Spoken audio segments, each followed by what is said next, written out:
Good morning, ladies and gentlemen, and you're very welcome to this morning's event. Can I introduce Professor John O'Halloran, President of UCC.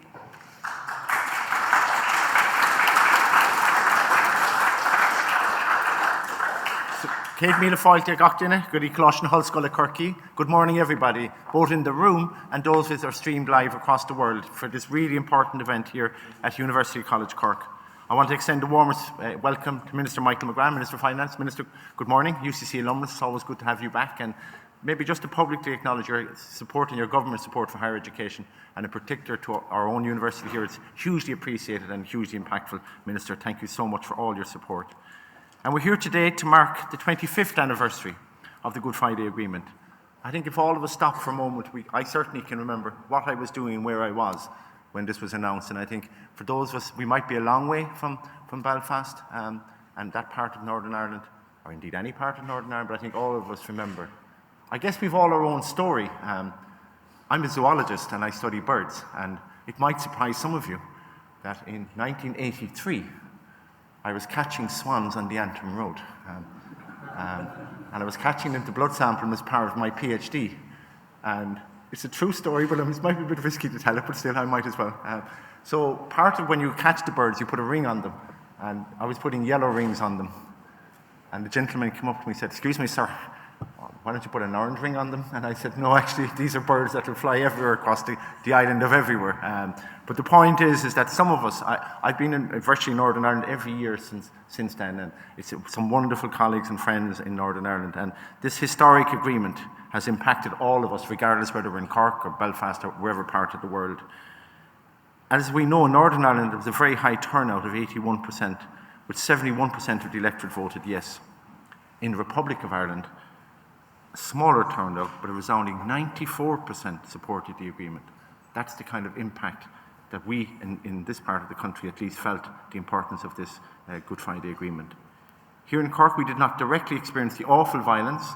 I think directly, but certainly I know that I had a number of PhD students from Queen's University Belfast, and some of the stories they told me and shared with me from their family, the ones that don't make the headlines, the ones that were below a certain threshold, I guess, of violence, if I could use that phrase, and the brutality. Some of us, we certainly heard those stories, but of course we didn't experience them, like some of you who are online today, and some of you are in the audience today. And as a result, the Good Friday Agreement, in terms of its operational effect, has been acutely felt here, and indeed all parts of our island. In truth, however, the Good Friday Agreement has important implications and consequences for all parts of the island, for all citizens, whether it's north, south, or wherever it is. And the anniversary of the Good Friday Agreement is a good time to acknowledge and reflect on the fact, including here in Cork. And as Dr. Mary Murphy, our host and organiser, together with other colleagues, remarked today, I think it's the first and only event of the Good Friday Agreement which has been held outside Dublin. So just to acknowledge you, Mary, and the team for all the extraordinary work and continuing to keep us focused on these important matters. The agreement has brought peace, and with peace comes political stability, improved relationships, new opportunities and prosperity. And we might complain about our democracy, we might complain about all things, but actually the stability of our democracy, the stability of that in terms of investment is really important to us. I want to welcome Deputy Lord Mayor this morning, Councillor Deirdre O'Brien. Deirdre, you're very welcome, and thank you for joining us this morning. Here in UCC, we've been working over the years, and particularly since Brexit, to cultivate relationships, links and projects with colleagues and friends across Northern Ireland. University College Cork is part of the Queen's College Galway, Queen's University Belfast, and earlier this year, Ambassador Johnson hosted all the presidents and our leadership teams from the university in the embassy. And we also have cultivated deep relationships with UK universities today, because these are our friends, those of us who've collaborated enormously with them. They're outside the family of Europe from Brexit, but we want to work with them. We want to, whether in Northern Ireland or indeed whether in the mainland of the UK. And earlier this year, I had the privilege of being invited by the United Nations to set up a network for Sustainable Solutions Network across Ireland to speak to the SDG goals. And I said I'd accept it on one basis, that we would do it jointly with Queen's University Belfast. Why? Because for biodiversity, for habitats, and for climate change, it doesn't recognise borders, actually. If your species are going to migrate across, or climate change doesn't recognise these borders. So Ian Greer and I, and our teams from Belfast to Cork, have come together to mobilise our communities in support of the SDGs. UCC has also been in the forefront of researching how Brexit affects, and when I say UCC, it's largely Mary Murphy.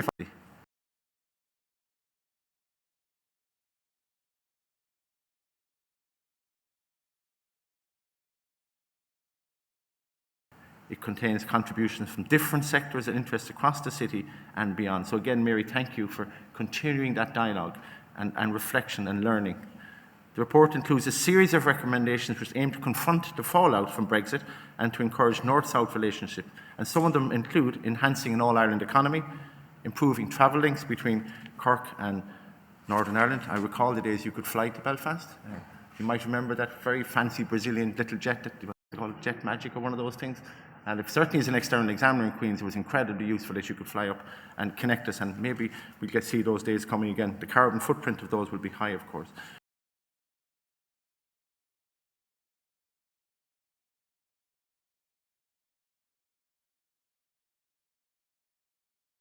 Maintaining the SDGs. We're working as a sector, creating an Erasmus-style North-South student mobility programme.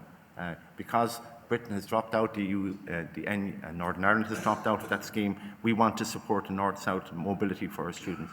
And developing links between community groups, artists and musicians. Because many times we need to hear music and poetry to help us get a deeper understanding of the world in which we live in. All of this is situated within the context of encouraging cross-border inter-community understanding. It's about all of us sharing a shared island in ways which help to sustain the Good Friday Agreement. We're very fortunate today that such a distinguished set of speakers, and I had the privilege of meeting Professor Brendan O'Leary, a Cork man, joins us from University of Pennsylvania. He's the world's leading authority on the Good Friday Agreement, and I look forward immensely to his keynote address. And later today, we will give the highest award that our university can give to Brendan, an honorary doctorate, the highest award that the National University of Ireland can give, in acknowledgement of your contribution, your inspiration, but also your academic scholarship, Brendan. So we're looking forward to that very much. I'm also delighted to see, I don't know if Danny's here yet, Danny McCoy, who's well known to all of us, will join us today. He's the Chief Executive of Ibec, and Danny has been leading a hugely important initiative, Ibec for Peace and Prosperity. The business community want to support the economies in North and South, and certainly at the Ibec Council, which I'm a member, we've worked really hard with Danny and the team to support that initiative, illustrating the pivotal role the business has played in perpetuating peace and prosperity on the island following the signing of the Good Friday Agreement. In addition, we welcome Eileen Weir. Eileen, thank you again. Can't see you, can't catch my eye now. Eileen, lovely to see you, and I know your second time in Cork in a short period of time, from the Shankill Women's Centre.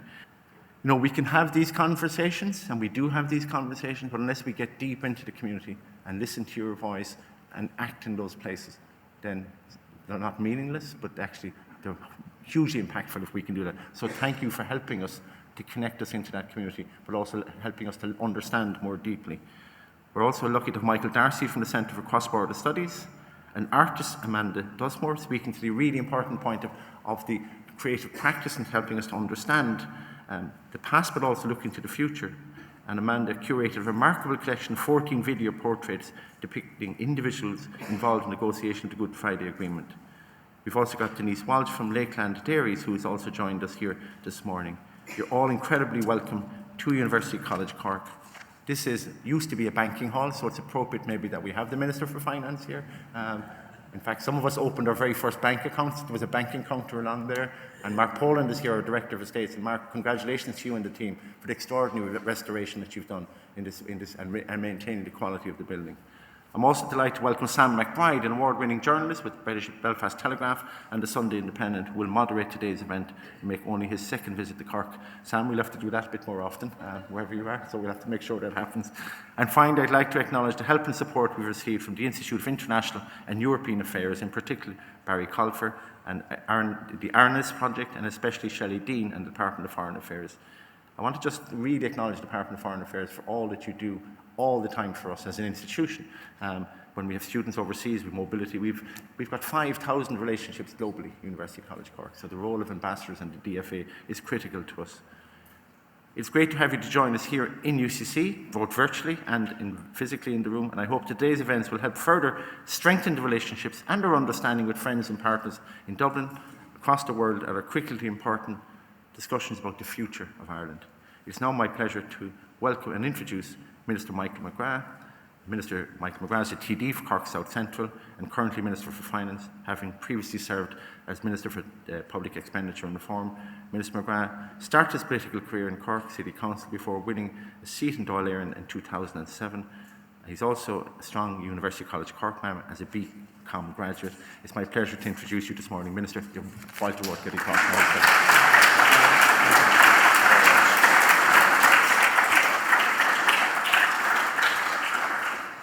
Thank you very much, John, and good morning, everyone. I'm delighted to be here with you all, and I want to acknowledge the Deputy County Mayor, Deirdre O'Brien, and my Oireachtas colleague, the Círlach of the Shannon, Jerry Buttimer is here. I see Councillor Dan Boyle as well, and any other public representatives I don't see.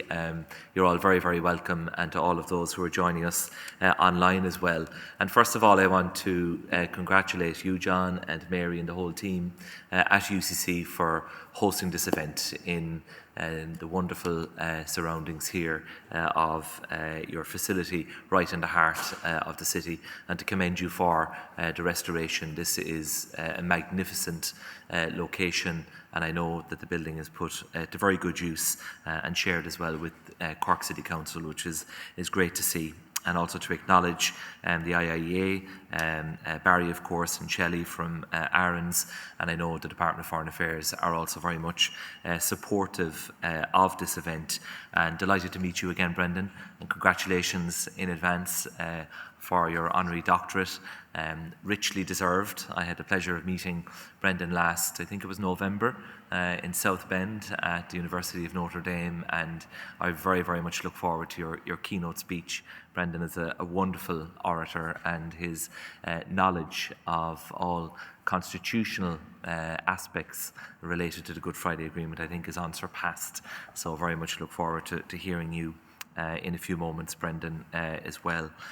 And I am glad that we are hosting this event here in Cork, not just because I didn't have too far to come, but because I think it's important that we recognise the Good Friday Agreement is shared by the entire island, because the overwhelming majority of people, of course, in the Republic voted in favour of the Good Friday Agreement, as John has said, and it only works in truth if we have a collective sense of ownership, and that is what we need to give effect to every single day in all of the decisions that we make. Undoubtedly, the Good Friday Agreement has changed life for the better across the island as a whole, including here in the heart of Munster. And while we often, very understandably, focus on what the agreement ended, decades of horrific violence, we also have to look at what it created, and it created opportunity for peace, the opportunity for cooperation, and also the opportunity ultimately for prosperity across the island. And recognising and making the most of that opportunity is at the heart of how the Irish government approaches its responsibilities as a co-guarantor of the Good Friday Agreement. And I know that Brendan and subsequently Danny McCoy and all of the panel participants will have important contributions to make over the course of the morning. The Good Friday Agreement and the peace that followed was built on respect for and understanding of the different aspirations that individuals might have for the future of the island, and nobody was asked to set aside those aspirations. Those aspirations are given expression and are reflected in the agreement itself. But fundamentally, it committed all those who signed up to the agreement to pursuing those aspirations solely through democratic and peaceful means. And that is the fundamental achievement of the Good Friday Agreement, is securing that commitment from all the stakeholders, all the parties involved, that those aspirations, which are legitimate, would be pursued exclusively through peaceful and democratic means. And that was the great victory as such of the Good Friday Agreement. It acknowledged the importance of civic society, and it did create space for prosperity across the island. On this day, 25 years ago, the people all across the island, on both sides of the border, went to the polls. As John has said, in Northern Ireland, the people voted on the agreement, where 71% of people voted for peace. And of course, here in the Republic, it was far higher, with overwhelming support in the mid-90s. Voting for the agreement, allowing for new Articles 2 and 3, to be inserted into the Constitution, and we voted 2 to allow the state to be bound by the British-Irish Agreement, the treaty element of the Good Friday Agreement. And the endorsement of the agreement by the people of the island in these remarkable simultaneous referendums gives what was agreed on Good Friday in 1998 enduring democratic legitimacy.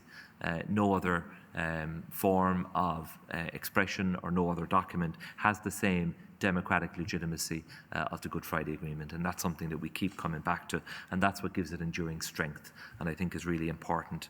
And it confers on both governments and the parties in Northern Ireland a solemn duty to protect and to nurture it, because it requires continuous investment. While the document has stood the test of time, it has to be continuously invested in and nurtured, otherwise it simply will not endure into the future. And it is worth just taking a moment to reflect on what an unprecedented development these referendums were. On an island that had been riven with violence, mistrust and instability for decades, where differing views on politics and identity had dominated our ability to engage with one another for generations, the whole island paused on that day. We stepped outside roles shaped by the most difficult parts of our shared history, and we chose a better path. In overwhelming majorities, we chose change. We chose peace. We chose to make the difficult decisions together that would unlock a better future for us all and those who will follow us on this island. And many of us in this room, and looking around, I think most of us in this room were fortunate to be old enough to cast a vote in 1998. And it is a moment I do recall with pride. It wasn't my first vote, but it was one of my very first votes. And I was absolutely delighted to go to my local polling station and vote for peace. Because growing up in the 80s, in the 90s, I recall every single day the news in Ireland being dominated by one atrocity after another, and all of those atrocities are imprinted on my own mind and certainly gave me an interest in current affairs, in politics, in the history of our island, and certainly helped to inspire me to become involved in public life. So I was absolutely delighted to have the opportunity to vote for positive change and to vote for peace. The collective decision made that day was not an ending, and I think this is a point we keep coming back to, but it was a beginning. It represented a new dispensation to work together, East and West, but also on a North-South basis. As political leaders, we have a responsibility to ensure that the democratic choice made by the people on this island continues to be respected. We have a responsibility to work to maintain support for the Good Friday Agreement, and we should never take that support for the agreement and indeed the institutions that it provides for granted. And this is why the government is working intensively with the British government and with all of the parties in Northern Ireland to seek an urgent restoration of the Executive and the Assembly, because the truth is that since the Good Friday Agreement, the institutions that are provided for simply have not been functioning for far too long over that period of time. And we have to get those institutions back up and running as a matter of priority. We're all acutely aware of the serious challenges faced in the North in recent years, the acute budgetary challenges facing Northern Ireland, and we believe that the British government's legacy bill has the potential to do real damage to society across Northern Ireland if it passes. This is a moment when the people of Northern Ireland need and deserve local leadership to represent them and to guide them going forward. We must see the democratic choices made in Northern Ireland respected, including in particular the mandate given in last May's Assembly elections. And now, of course, we have the results of the local elections, a very significant milestone democratically, and hopefully now that will provide new impetus now for the restoration of the institutions over the weeks ahead. It remains our aspiration, reflected in the constitutional change adopted in 1998, to unite all the people who share the territory of the island of Ireland in all the diversity of their identities and their traditions. If we are serious about this aspiration, reflected in the constitutional change, if we are serious about it, we need to engage with what is required to create an Ireland in which all communities, all traditions, all individuals feel truly welcome. And that is a work in progress. As part of our commitment to the agreement and to embedding peace across the island, we must recommit ourselves to working harder to really understand different views and perspectives. As we discuss the future of this island, it's vital that we approach these questions with rigour, but also that we do so with open minds. The future is not going to be the same as the past. A lot has changed in the last 25 years, and the future architecture and political dispensation of this island is one that we probably have not yet imagined if we were to give full expression to the diversity of the allegiances and the political affiliation on the island, and I've no doubt that that is an issue that Brendan will touch on. Events like this and institutions like UCC have a very important role to play in facilitating reasoned debates on our shared future. We can consider a shared future without every issue being solely seen through the prism of constitutional or indeed of identity politics. And if we are willing to pause once again and can consider what we can do collectively to strive for a better future, there are so many avenues and so many opportunities that stretch out in front of us. Concrete, practical, useful ways that will deliver real benefits to people right across the island. This is about putting reconciliation and peace on the most solid footing possible through research, through investment and through cooperation, for example. And if you take just a few examples, there is so much more that we can do to make travel on the island more efficient, to improve our interconnectedness. It takes about 6¾ hours, for example, to travel between Cork and Belfast by train. John spoke about the flights that used to be there in the past. Then this lack of connectivity just makes it harder for people to develop and to maintain meaningful and mutually beneficial relationships and connections at both a personal and indeed at a commercial level. The All-Ireland Strategic Rail Review is about examining ways in which we can bring people closer together right throughout the island. It expands on the commitment under New Decade New Approach to examine the feasibility of a higher speed rail link between Belfast, Dublin and Cork. But at present, the release of the Strategic Rail Review requires ministerial direction from the Department for Infrastructure Northern Ireland, and it's just one example of the ongoing challenges that the ongoing absence of an executive and an assembly presents to making lives better in Northern Ireland and right across the island. The government is committed to ensuring that the infrastructure is in place to ensure that people can build meaningful and lasting connections across the island. Improvements in our road and our motorway network have brought people across the island closer together for sure, and where would we be now without that road network? For instance, the Narrow Water Bridge, funded through the Government Shared Island Initiative, went out to tender recently after many, many years in gestation, and will bring people and communities closer together.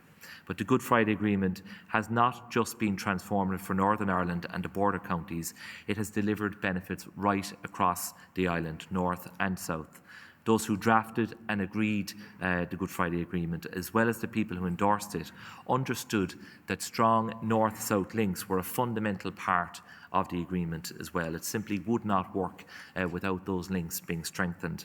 And so as we mark the 25th anniversary of the agreement, it's important to recognise the achievements of all three strands of the agreement, notwithstanding the stop-start approach that we've had over the last 25 years. And this does include the North-South Ministerial Council, which was established, of course, under Strand 2 to develop cross-border cooperation. The North-South Ministerial Council, since its establishment, the island has been transformed in terms of cross-border and cross-community relations, though much work remains to be done. The GFA gave us, in the form of that council, a structure through which we can address shared challenges and take advantage of shared opportunities. The frustration has been that it simply has not been working for long enough, and I would love, as Minister for Finance, to be able to sit down across from my colleague, my counterpart, and indeed across from all of the ministers in the Northern Ireland Executive on a regular basis at that council, and have the opportunity to explore what more we can do to develop partnerships, to create efficiencies, to work closer together across a whole range of areas. But in the 3 years that I have been a senior minister in the Irish government, there has been, I think, one in-person North-South Ministerial Council, and I think one online one during COVID, and that has been it. And so it simply has not allowed for the type of relationship building that is needed for all of us to work much closer together, because it can have a very significant impact. And when it was working, it did, and the institutions, when they were up and running, did deliver a lot. When you look at practical cross-border cooperation, I think of, for example, Safe Food, an organisation headquartered here in Cork, just over the road in Little Island. It does crucial work in promoting food safety and supporting scientific cooperation right across the island. And that's the very type of area where we need very close cooperation. The other North-South bodies have done tremendous work as well over the last 25 years. Together, they administer annual budgets of more than €300 million, and they employ about 800 staff. If you take, for example, the area of tourism, where I think it has worked exceptionally well. It is a standout example of successful North-South cooperation. Since its establishment under the framework of Strand 2 of the agreement, Tourism Ireland has successfully tapped into the beauty of the entire island of Ireland and the warmth of our people, and have turned tourism into a phenomenal success story that we can all be proud of, North and South.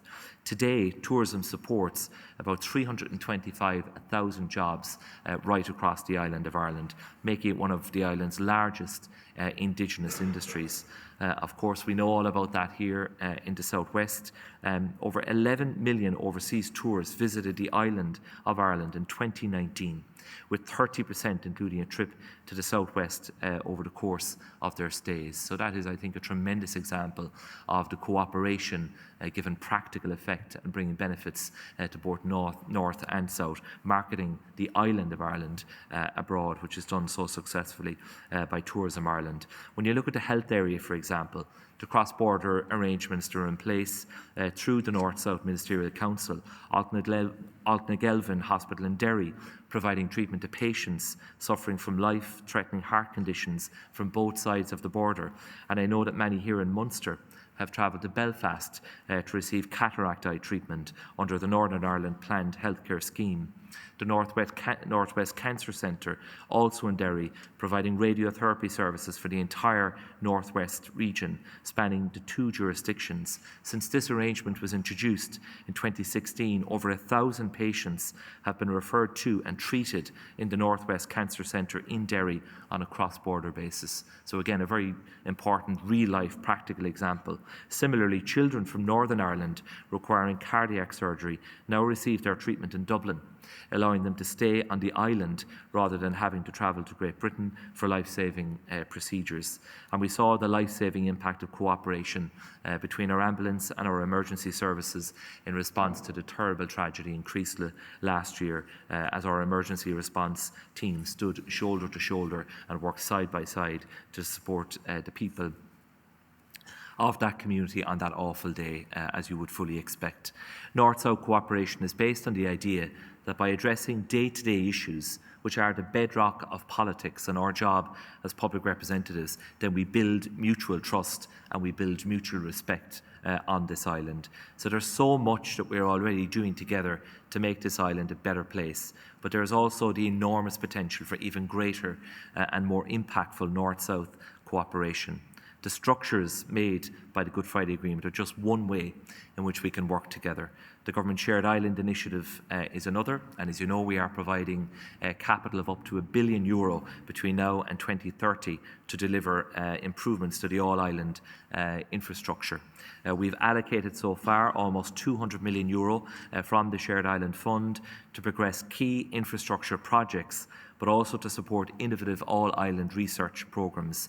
Through our €40 million North-South research programme for higher education institutions, we're supporting all-island collaborations between academics right across the island. And of course, you are very much at the forefront of that, because it includes a number of cross-border research projects led by researchers here in UCC. On issues such as healthcare, climate action and the teaching of history in our schools. Another Shared Ireland supported project being undertaken by the ESRI examines the extent of student mobility in higher education between Ireland and Northern Ireland. It's the first time that we've looked at this matter in a systematic way. Research like this will be used to inform our approach to student mobility across this island. As has often been the case with matters of mutual concern, the first step to improving North-South relations and cooperation is greater understanding. We need the data. We need to adopt an evidence-based approach to policy making and to decision making.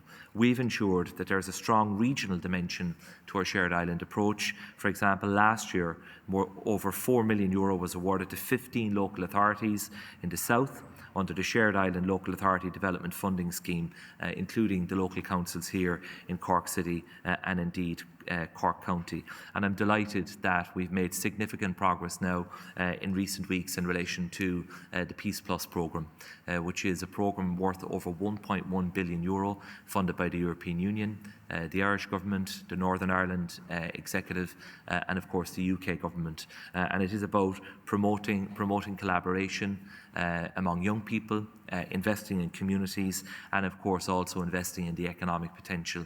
And it was good to chat with you, Eileen, earlier on and to hear your feedback about the challenge for grassroots community organisations in accessing that funding.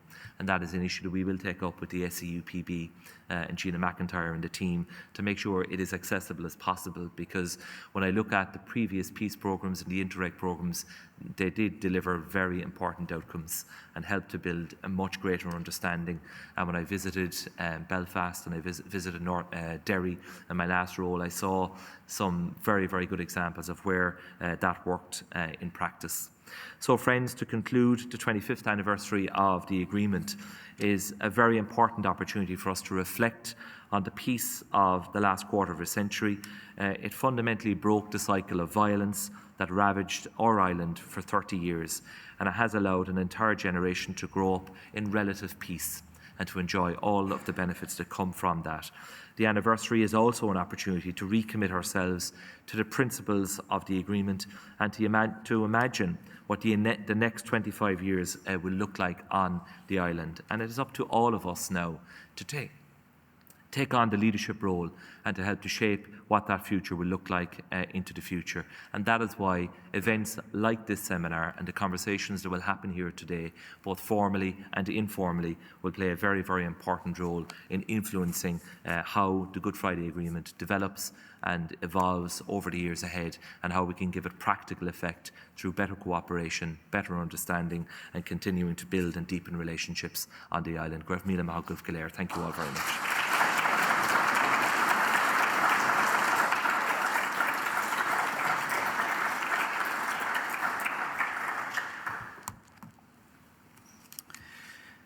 Good morning, everyone. Thank you, Minister, thank you, President, and thank you, Mary, for the invitation to be here. I couldn't help as a journalist but think that with some of the figures that the Minister was referring to there in many billions, that he comes across as someone who actually has a lot of money these days and is trying to work out how to spend it. But I was also struck by the journey time that he gave for the train from Belfast. I got the train down from Belfast yesterday, and without in any way undermining his ministerial colleague, who I'm sure is saying that it's a dreadful service and it needs lots of more investment, which would be great. It was a fantastic journey, a splendid journey. I'm not sure if the train driver was speeding. It seemed to go past pretty quickly. It was very, very comfortable, and I would highly recommend it rather than flying or any other sort of transport if that was available. It's my great pleasure not just to be here today, but to introduce Professor Brendan O'Leary, who is now going to speak at some length. Brendan doesn't really need any introduction. That is a cliche, but it's true in this instance. He has got so many titles, so many prizes, so many books that we'd be here for a very long time if I was to go through them all.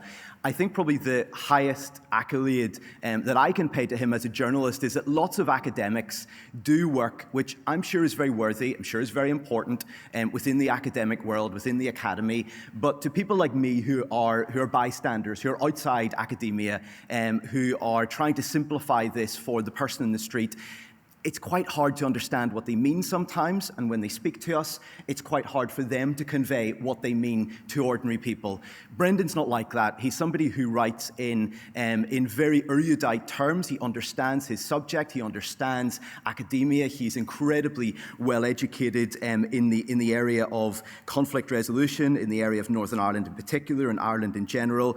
But he does it with not just a seriousness, but an originality. He brings new ideas to the debate. I think he has thought more deeply about how Irish unity might come about, the pitfalls in that, the problems in that, but the ways that it might actually be made to work than perhaps anybody else who's alive today. Certainly much more deeply than most of the nationalist politicians in Northern Ireland who I tend to interview, who have a pretty glib view of these things when you dig beneath the idea that they want to see Irish unity at some point quite suddenly.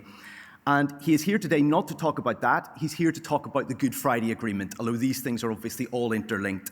And his knowledge, his depth of knowledge of the Good Friday Agreement, not just stems from what has come after, but precedes it. Lots of his ideas are in the agreement. He's written about it extensively. He's observed it. He has seen what has worked and to an extent what has not worked. So it is my great pleasure to introduce Brendan to come forward and to speak to you at this point. Thank you.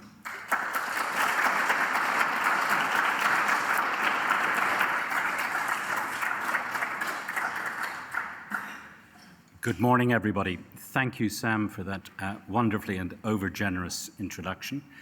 Thank you to President O'Halloran for making this event possible. Thank you for Dr. Mary Murphy for organising it. Minister, I've got some ideas about how you can spend your money.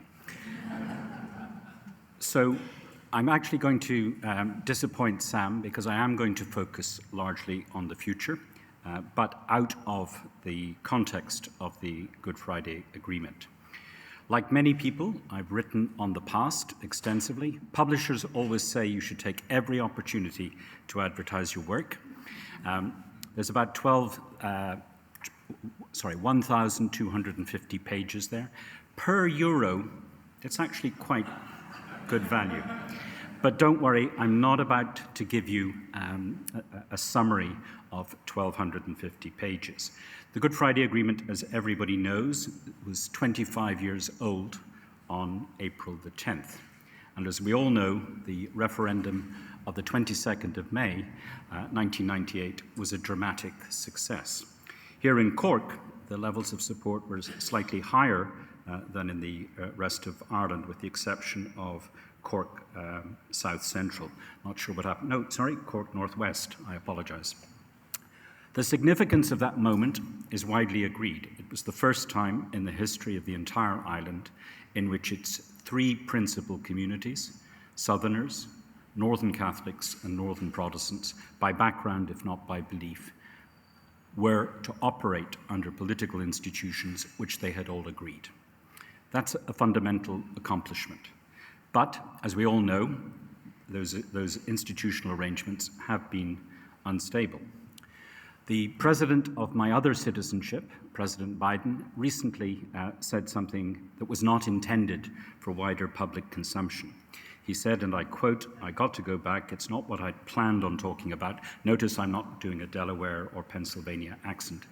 But I got to go back to Ireland for the Irish Accords to make sure the Brits didn't screw around in Northern Ireland and didn't walk away from their commitments. Now, that's not what he said when he was here, but that's actually what he meant, and everybody knew that he meant.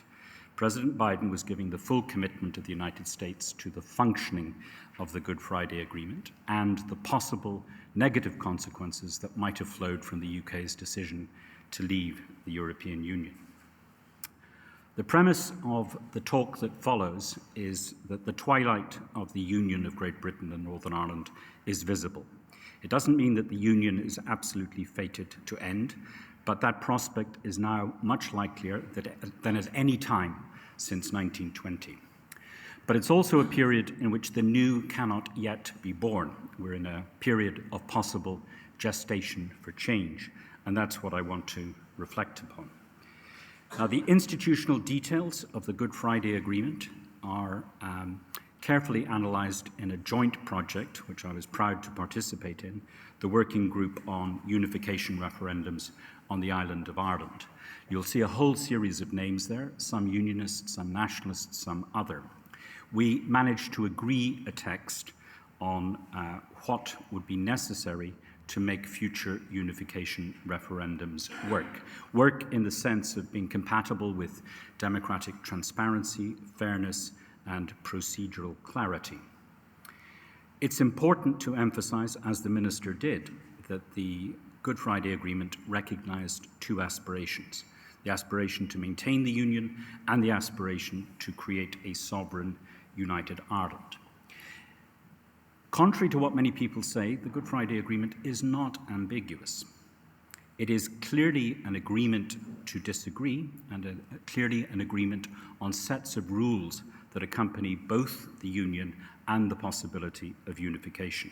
And it's the latter that I intend to focus on. Future Irish governments, and indeed this government, may contemplate two major questions in the period ahead. First of all, are the referendums in future going to be simultaneous or sequenced? John Hume argued strongly before 1998 that the Good Friday Agreement would be based on the will of the Irish people, North and South, respectively, the two parts agreeing. That element is present in the Good Friday Agreement, but it's not necessary for the future referendums to be held on the same day. The legal wording is they must be concurrent. That means they must be jointly decided, they must be substantively focused on the same question. That gives the Government of Ireland a choice. It can decide to go second after the Northern referendum. And there's a strong logic to that. If the North doesn't agree to change, why put the South through possibly dramatic constitutional change that might be unnecessary? So that will be choice number one.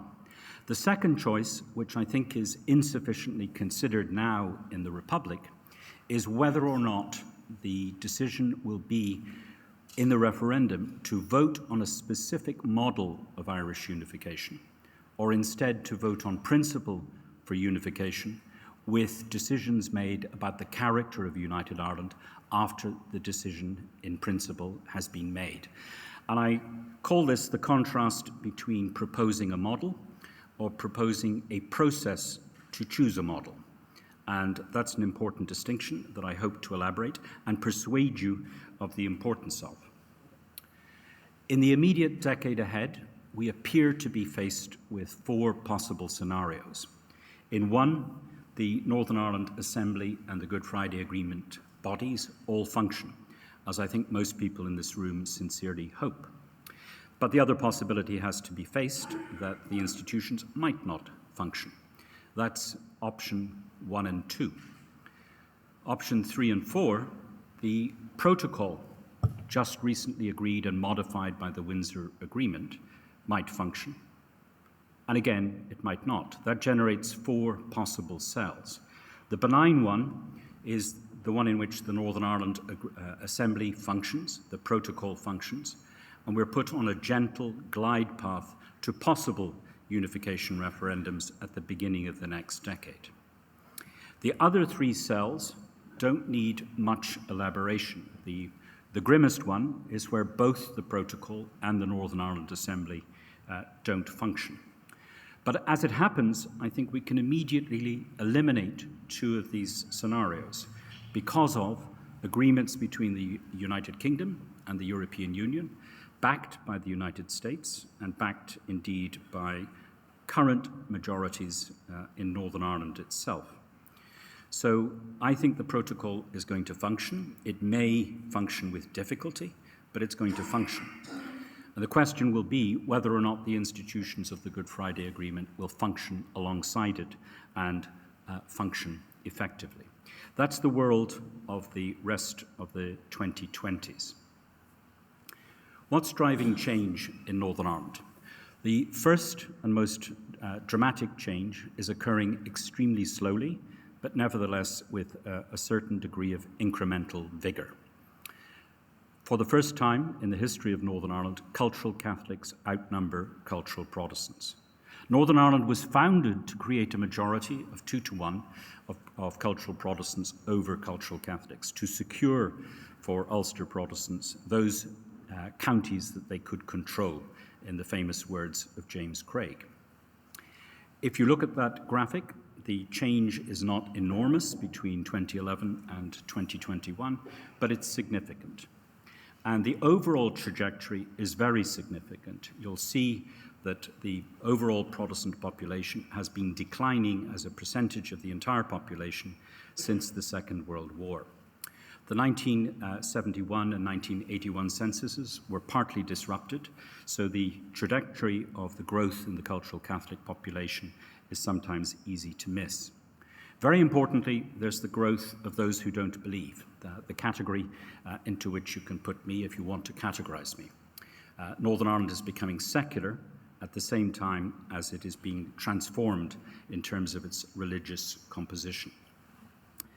The believers, those who still nominally at least adhere to religious doctrine, are also seeing a very dramatic set of transformations. The cultural Catholic line is in dark green, and you'll see that it's, along with the nuns and the others, the fastest growing category. There's within Protestant change of a dramatic kind. Presbyterians used to be on track to go ahead of Catholics inside the 6 counties that became Northern Ireland. That's no longer feasible. The Church of Ireland population has also significantly declined. Part of their losses can be attributed to the transfer of religious allegiance to evangelicals. But those evangelicals should not be caricatured. They vary in character. Ian Paisley's church, for example, only has 10,000 adherents. One should not assume that this transformation in the internal composition of Protestants in Northern Ireland reflects a hardening either of sectarianism or deeper hostility to Irish nationalism. That's the number one driver of political change, which I'll map out in a moment. The North is changing, not as much as the South. The South now has a very extensive population of new Irish. In the case of the North, there are new immigrant communities, but they're relatively small in population. Who's going to win that population for future referendums if they have citizenship? Well, that will depend on the behaviour of the local population. And by and large, loyalist communities have been more hostile to the new immigrants than the Republicans are in their areas. That is fundamentally damaging to the Unionist project. It's not the only thing that is fundamentally damaging to the Unionist project, but it suggests a clear unwillingness to contemplate their current trajectory and all its poignant implications for their future. Here's the grim data. This is 2011 if you're a Unionist. This is the last census, not the current one. We don't yet have the age cohort data on the current census. If you begin at the far left-hand side, you'll see that among those who were babies in Northern Ireland in 2011, there was a significant Catholic majority lead over Protestants. The cumulative Catholic demographic lead proceeds all the way up to those between the ages of 65 to 70. I'm 65, by the way. So what this graphic suggests, very simply, is that the Grim Reaper comes for all of us. We will all face death. It particularly comes for those 65 and over. And that means that in 2031, virtually everybody in that census data that I've shown you over the age of 70 will have died. The whole of that graph will have moved from left to right, giving cultural Catholics an overall majority in the electorate, not simply in the population for the first time. And what that will mean is not an automatic transfer of allegiance to a united Ireland, but it will mean for the very first time that the future of Northern Ireland will be potentially in the hands of cultural Catholics alone, irrespective of the preferences of cultural Protestants. That does not mean for one moment that I suggest their interests and preferences should not be considered. To the contrary, but it does mean for the first time cultural Catholics will have in their own hands their destiny according to the democratic terms of the Good Friday Agreement. Now, demography is not destiny. Currently, Catholic Unionists outnumber Protestant nationalists. Unionists are much more hardline on preserving the Union than nationalists are about reunification. But that will change as change becomes more feasible and manifestly visible over successive elections to come. It's also true that the growing number of others are very important in Northern Ireland, but they tend to split around traditional allegiances and by traditional family background when the fundamental question is posed about whether or not you want the union to be maintained. So the story I'm telling is very simple, which you probably already know, but it's worth underlining. A less Protestant, a more undecided, and more fluid electorate in the north will decide in the decade ahead. Along with my colleagues in ARENS, which is the project of analysing and researching Ireland North and South, which is not partisan on the question of the future of the Union or in favour of unification, we've conducted surveys of opinion North and South. The most striking thing from my point of view is the very high number of people who don't know in the North how they would vote in a future referendum. Now that's extraordinary. Imagine not knowing what country you don't want to be part of. Right? Who is in that category? Mostly cultural Catholics in the North. There are some cultural Protestants, it's not homogeneous, but that's the decisive category. That, in my view, is the category that will be decisive in future referendums sometime around 2030 and shortly afterwards. And those cultural Catholics are found among voters for the Alliance Party, the SDLP, and Sinn Féin. Not all Sinn Féin voters are solidly in favour of unification. They want to know the package. They want to know what Irish reunification might look like. At the same time, we've been through a very peculiar period in British politics. Conservative policy appears to have been designed as aversion therapy for the Union. Aversion therapy for the Scots, aversion therapy for the Northern Irish, and even aversion therapy for the Welsh, although the Welsh, of course, voted with the English on membership of the European Union. We have a whole series of other pieces of information from our ARENS survey data. The most important, I think, is the general lack of updated knowledge, north and south, of the respective performances of the two polities. And I'm going to come back to that subject towards the end. Let me emphasize the direction of change electorally. I'll start first with visuals of Westminster elections since 1997. The year before the Good Friday Agreement, you can see here that the electoral map in Northern Ireland is predominantly a light orange. The party in question, holding most of those seats, was the Ulster Unionist Party. And you can see that Unionists outnumbered Nationalists in seats in the Westminster Parliament by 13 to 5. By 2001, the South and the West had greened, dark greened. And by 2010, the blocs were roughly balanced, with 9 Nationalist members of Parliament, 9 Unionist members of Parliament, 8 Nationalists, and 1 other. And in the most recent 2019 election, you got the tipping point.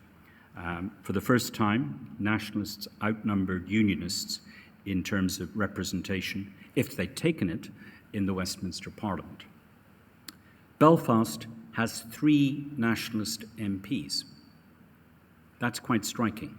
That's like the PLO winning in Tel Aviv, right, in historic comparative terms. Belfast was a city founded by Presbyterians, some of whom were Irish revolutionaries in the United Irishmen in the late 18th century, but mostly solidly unionist from the 1820s onwards. In the most recent local government elections in Belfast, 17 out of the 60 councillors on Belfast City Council will be big U unionists, 28% of the representation. That is a stunning transformation. Now, of course, it's not all a story of Catholic growth inside Belfast. It's also a story of Protestant outmigration to the suburbs of Belfast. Nevertheless, it's a striking transformation. The third driver of change is, of course, the UK's decision to leave the European Union, which I think it's reasonable to describe as a train wreck. And anybody who's from outside the UK has a complete agreement that this was unforced driver error. This was not something that the rest of the world imposed on the UK. Neither the decision to leave nor the decision to leave in the way that they chose to leave. And these have these consequences of UK exit. I initially tried to promote the idea that the correct naming of this process was UKexit. It sounds a bit like a vomit projectile.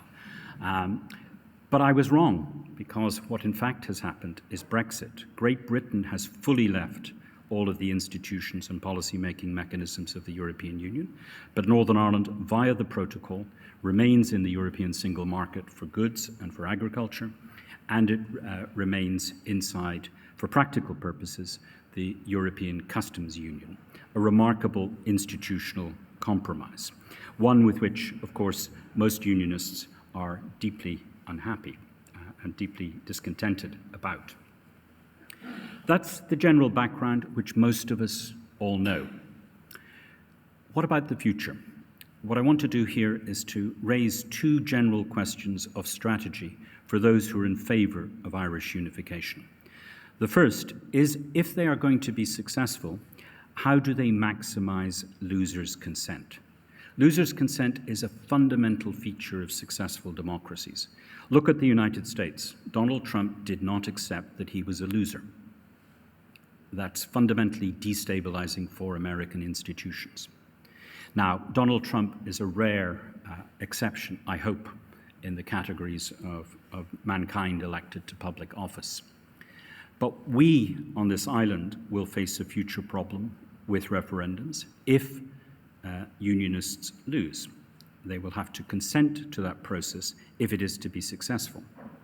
Nationalists, I think, will have little difficulty in consenting because they have been used to partition for over 100 years. It's the status quo. They won't find it a shocking result to lose the referendum. So the question that I think is appropriately considered by the Irish nationalist tradition in general is, how do you win unification and accomplish losers' consent? Sorry, I put this in the wrong place. These are some further results from over the weekend. I just wanted to underline the scale of change. So if you have a look at the right-hand side of the screen here, you'll see the tabular results of elections for the local Northern Ireland governments. And what's remarkable here is that nationalists now have 4 safe councils, and unionists just have 2. In 4 councils, unionists hold 50% of the seats, and 50% of the seats are held by non-unionists with a big U. That's nationalists and Alliance and others. That's quite stunning. It means that in 5 years' time, with the underlying incremental demographic change that I outlined, it's likely that all 4 of those councils will no longer have unionists at 50%. They'll fall below that trajectory, with possible exceptions in Lisburn and Castlereagh. So that's the picture we saw from the weekend. Here's how Sinn Féin is representing matters according to Twitter, that unreliable source of information. This is not a distortion. This is true. This shows every electoral area in which a party came first in first preference votes, and the dark green is Sinn Féin. That's a dramatic set of victories for Sinn Féin. The map, of course, is partly misleading. It's correct that Northern Ireland's level of support for Sinn Féin, particularly in the west and south, is dramatic and strong. But obviously these are proportional representation elections, and the dark green does not measure intensity.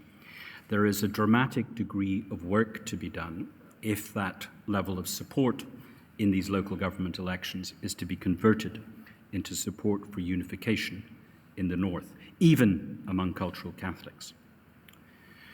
So what has to be done in preparing for possible referendums on unification?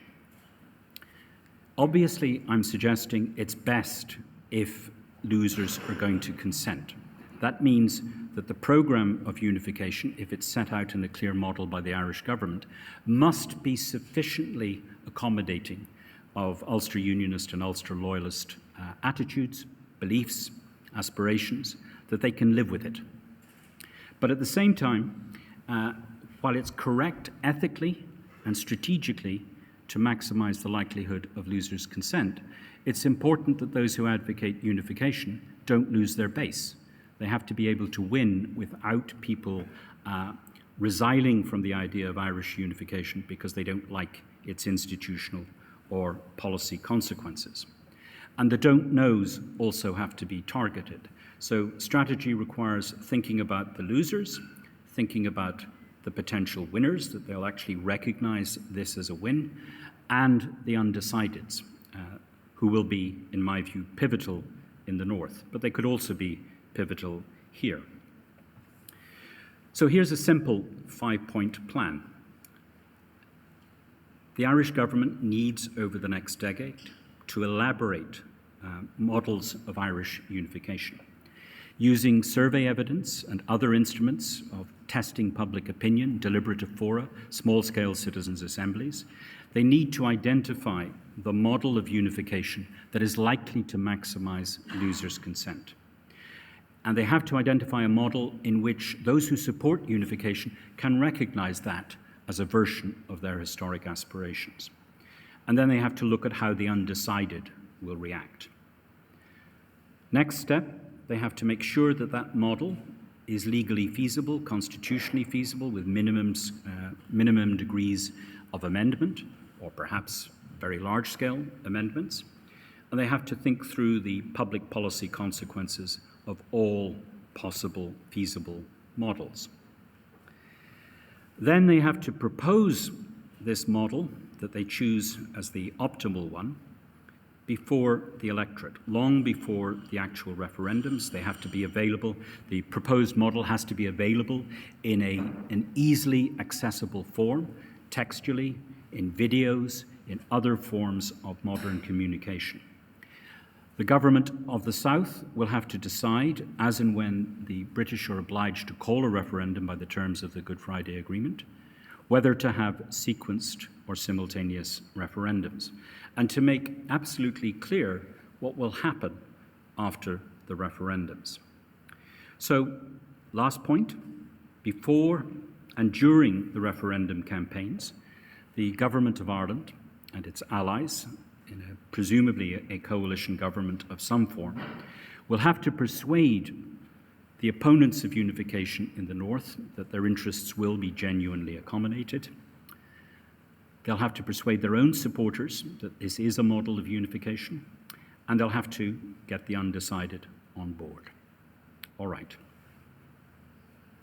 So what are the options? At the moment, they simply reduce to two. The Irish Constitution is incompatible with federation. Confederation is incompatible with the terms of the Good Friday Agreement. Repartition is incompatible with the Good Friday Agreement. The institutional options currently available in the Constitution of Ireland only allow for two models of unification. One in which there would be an integrated United Ireland, and in another in which a devolved Northern Ireland would persist, perhaps on the model of the institutions of the Good Friday Agreement, as perhaps modified over the next decade. We presented these two options, and I can defend my reasoning about why these are the two feasible options under interrogation: polite, peaceful, democratic interrogation. Subsequently, we presented these models to the populations north and south in our surveys. We've also presented them in deliberative fora, so we have reasonably good knowledge of what the public think about them. And here's when matters begin to get a little bit more tricky. The table I present before you focuses first upon those least likely to accept a united Ireland. These are people who say in a survey they would find the idea of a united Ireland almost impossible to accept. The ticks mean that there is net approval for a given idea. The more ticks there are, the more people approve, the more X's there are, the more they disapprove. So going from approval down to the bottom, these kinds of Northern Ireland Protestants say that they would find a united Ireland better if they could keep their British citizenship only. They would not be obliged to be Irish citizens as well. That clearly has very, very strong support. They also love the NHS, despite its manifestly poor performance. They love the principle. So do many in the South. They love the principle of the South. Neither public is particularly well informed about health outcomes in comparative terms, North and South. But the NHS is loved, particularly by these Ulster Protestants. They would like to see secular rather than religious education. They would be meh about the possibility of a unionist veto in a Dublin Parliament. They would rationally prefer it if they were better off economically. They would like it if Ireland rejoined the Commonwealth, but their preference there is not intense. They would like it if Ulster Scots were to be properly protected. They would like it, but meh about a new flag. They're not deeply concerned about it. Some of them would prefer denominational education of the pattern that exists in the North, but more prefer secular education. A new anthem does nothing for them. Absolutely nothing. Changing the anthem would not change Ulster Loyalist opinion. Rejoining the European Union meets no enthusiasm, not surprisingly. Obviously, if there were to be violence accompanying unification, they're opposed to that. They have nothing good to say about the Irish health system, even though it outperforms its northern counterpart, showing a lack of information. They clearly prefer a devolved model of a united Ireland to an integrated model of a united Ireland. What they're saying here is very clear. We don't like a united Ireland, but forced to choose, we prefer to preserve Northern Ireland as a set of institutions. So that's the picture of those who would find Irish unity almost impossible to accept.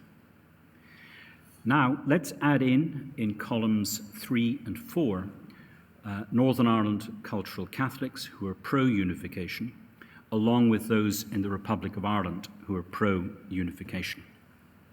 Again, the ticks and the X's mean the same things. I draw your eyes to where I put red bars. And what these red bars show are the following.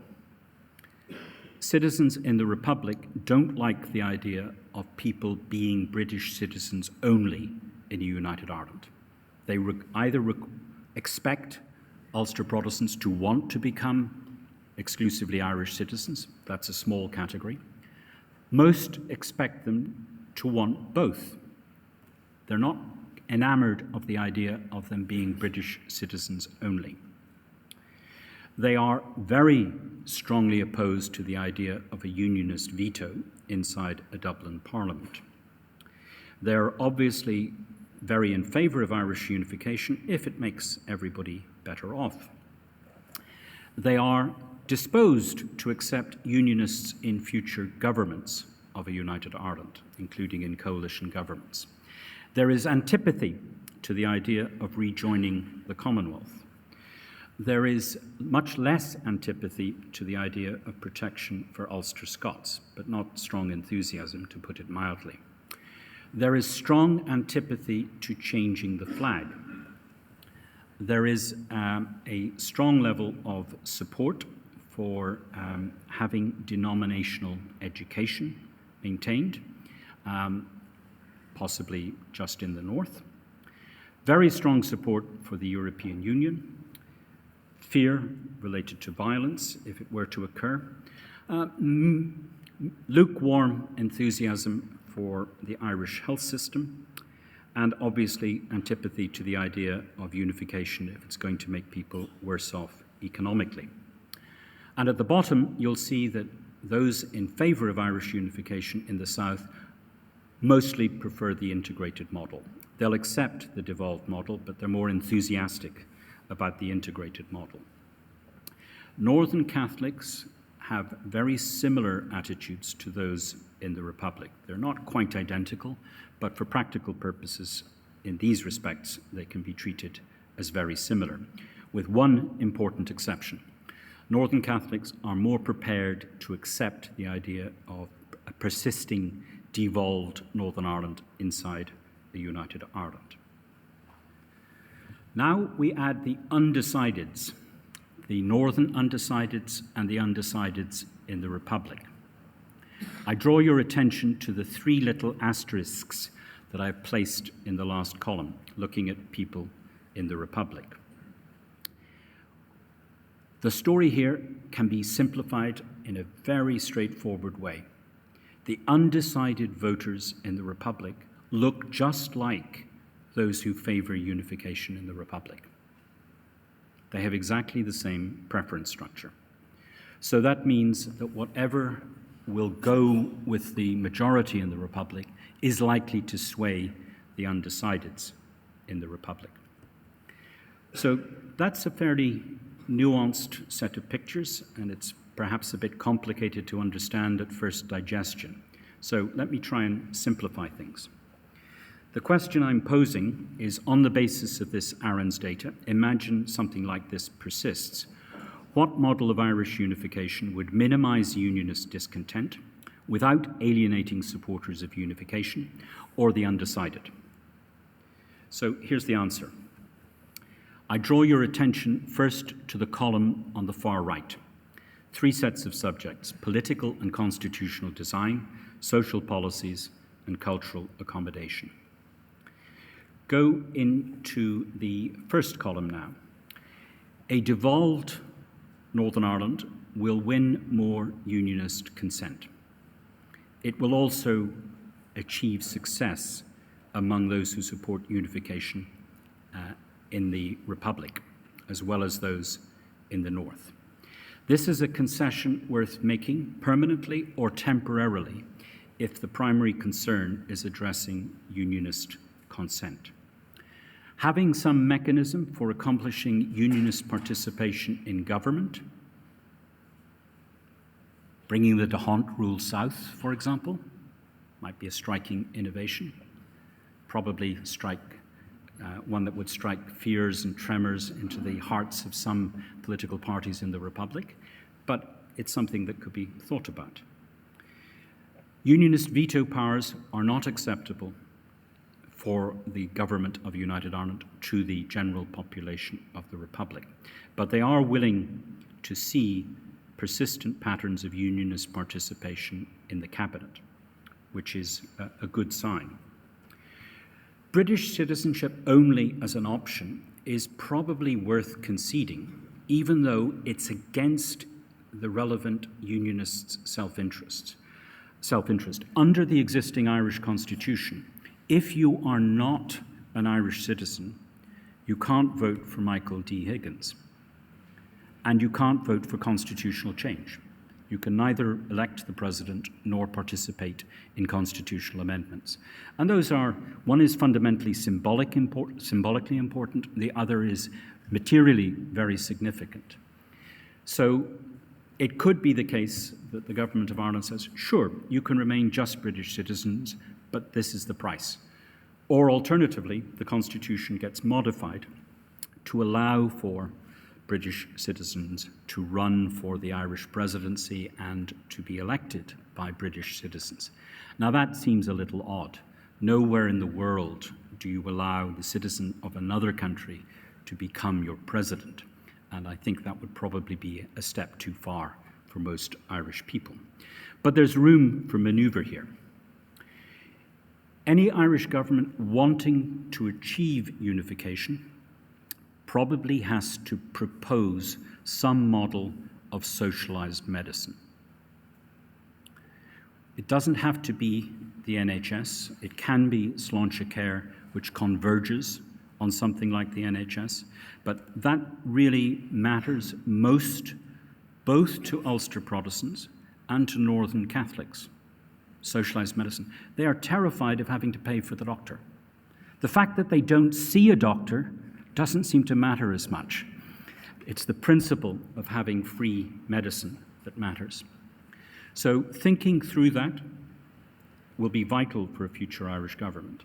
They could decide on a universal insurance model, which is the norm in the European continent, but they will have to persuade people that it is the equivalent of socialized medicine. A secular education system is the emergent convergent norm, north and south. That's a good thing. That makes all children together a viable possibility. Lastly, accepting special provisions for Ulster Scots in historic Ulster can go through without fundamental difficulty. Now, all of this is premised on the supposition that the economic benefits of unification are sufficiently transparent, particularly to the northern population, for this kind of model of unification to be electorally successful. A couple of comments.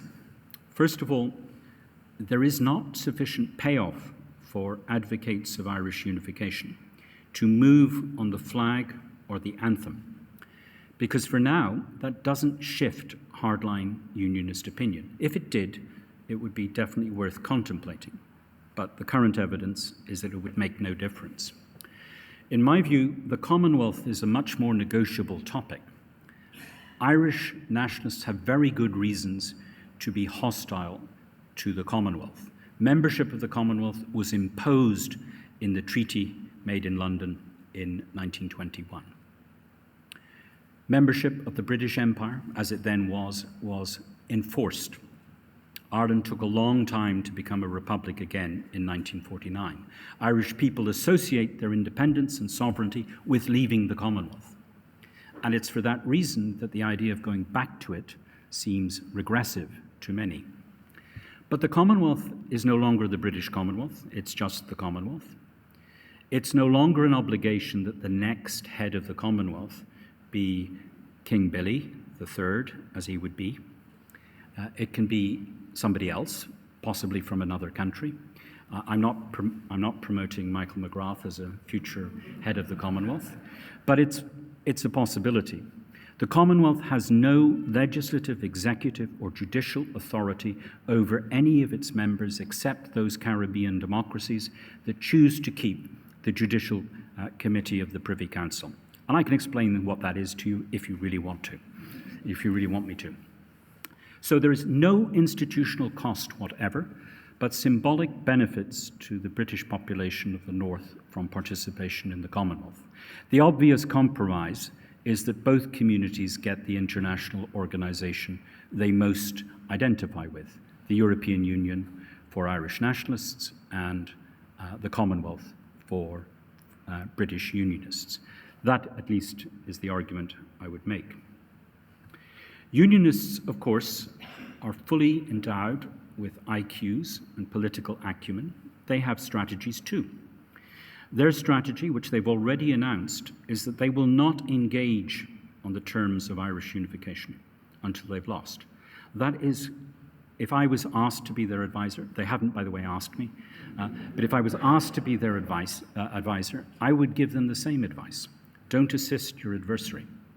Don't engage on your terms of surrender until you've actually lost.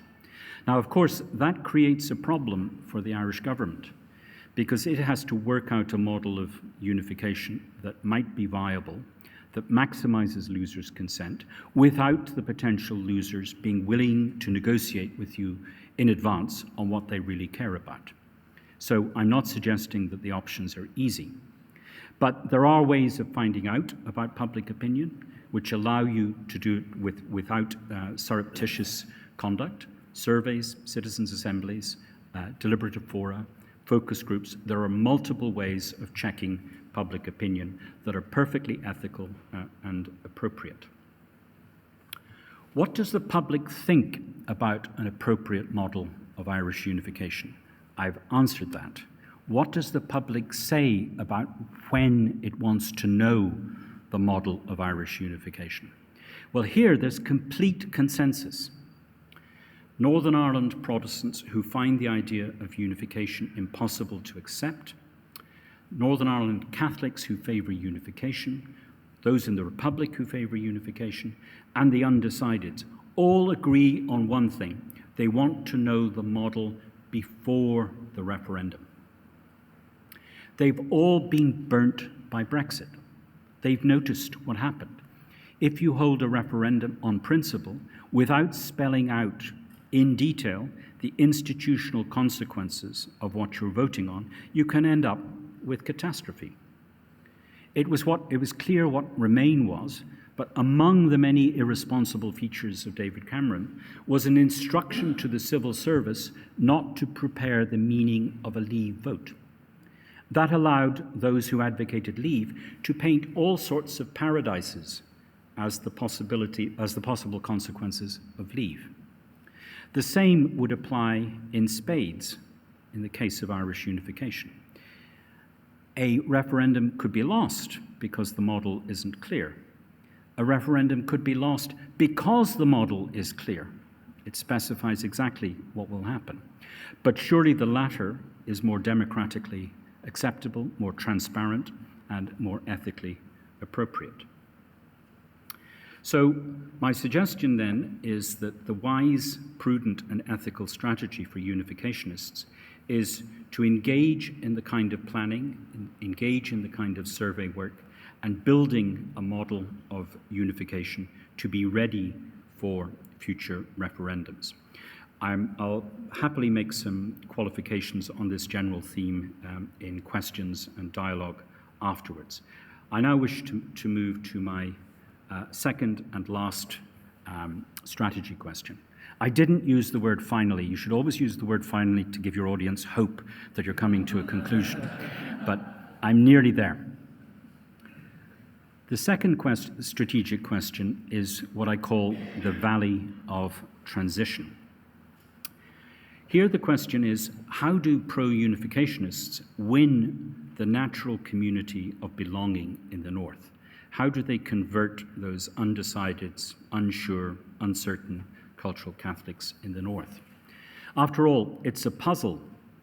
Given their history, why aren't all cultural Catholics in favour of Irish reunification? And there are three possible answers, and each of them might be correct. One is there are some genuine Northern Ireland cultural Catholic unionists. They prefer the UK to the Republic of Ireland. They prefer to be British than Irish. Some may, however, lack requisite information about the performance of the Republic of Ireland. And the third is the category that I'm going to focus on today, those who may have the right information, but they fear what I call the Valley of Transition.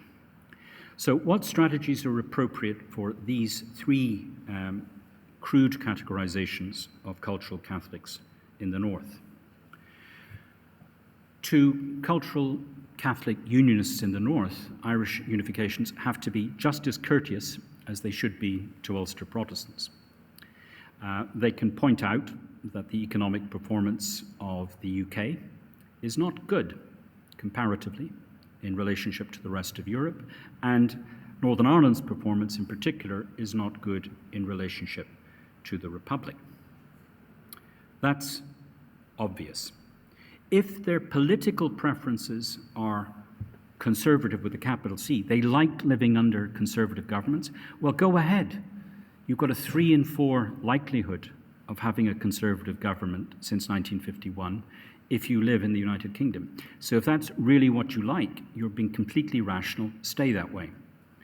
If you're a cultural Catholic, however, and you define yourself as a socialist, a social democrat, a liberal, a green, an environmentalist, then your chances of being successful, of having a government that you like, is as low as 1 in 4 until such time as the UK changes its backward electoral system, used in backward democracies like the United States, India, and Canada, winner takes all in single-member systems.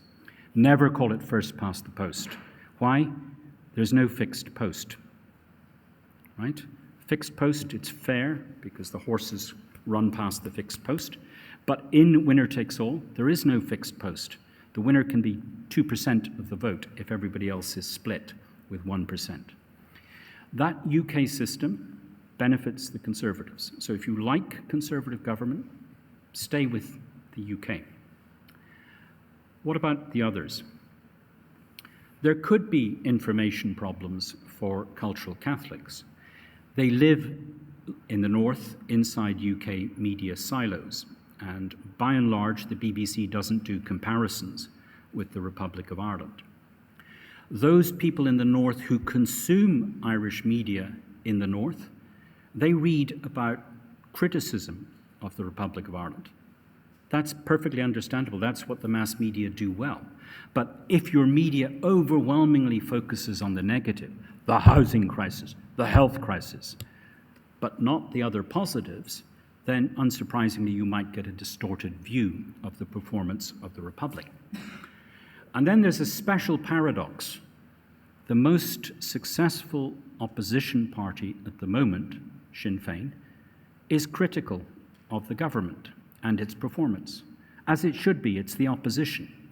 But if that party is also the leading party of Northern nationalists, then there's an uncomfortable tension there. If Sinn Féin is emphasizing the defects of the South, why should you in the North join this set of defective institutions? Now, obviously, that will change if Sinn Féin becomes a party of government. It will have to defend the performance of the Republic and try to improve it. But for the moment, there's a cultural tension. So it could be that information questions, quite understandably, lead to lower levels of support for unification among Northern cultural Catholics than you might otherwise expect. For them, this category of persons, they need to have better information about the performance of the Republic. And this is quite stunning, and perhaps the Irish of the Republic don't appreciate it sufficiently. The Republic of Ireland, I love this graphic. Every excuse to use it, I use it. This is gross domestic product from the time of the Battle of Hastings up until 2018. How they do the data before 1800, don't ask me, but they're professional economists. This is the historic GDP patterns of the Republic of Ireland, the UK, and the United States. Obviously, the Republic doesn't exist until the 20th century. This graphic actually calms the dramatic success of the Republic because I'm using log linear representations of the data. You'll see that the Republic surpassed the UK in the year before the Good Friday Agreement, and it surpassed, this may astonish some of you, the United States in 26-27, just before the Celtic Tiger crashed. But the Republic came back up in 2014. Now, I know you're going to tell me, don't believe Irish GDP data. That's coming. That's coming. But this is an astonishing story, and there's no falsity in this general story. Ireland is a remarkably successful, commercially successful, economically successful, small European democracy, better governed and more commercially successful than the UK. That could not always be said. It can now truthfully be said in comparative terms.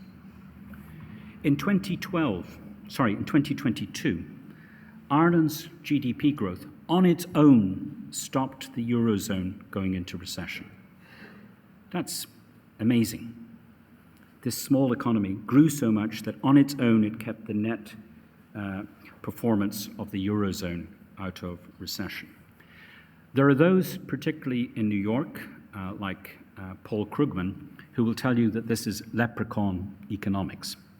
I'll forgive Paul Krugman his racism, because I think it's not true that this is leprechaun economics. Ireland, in gross national income per head, is astonishingly richer than the United Kingdom. According to World Bank data, sovereign Ireland has 62.2% more income per head than the UK, and it is more equally distributed. Yes, Ireland has a private affluence and public squalor problem. I'm not denying that. I'm not here to give you fairy tales. The Irish government correctly strips out globalization effects. Ireland has a new indicator, gross national product with a star, to avoid overselling the story that is a consequence of international corporations using Ireland as their headquarters. But even this figure, the lower line in this graphic in orange, shows a remarkable upward performance. Ireland recovered very strongly from the laming of the Celtic tiger.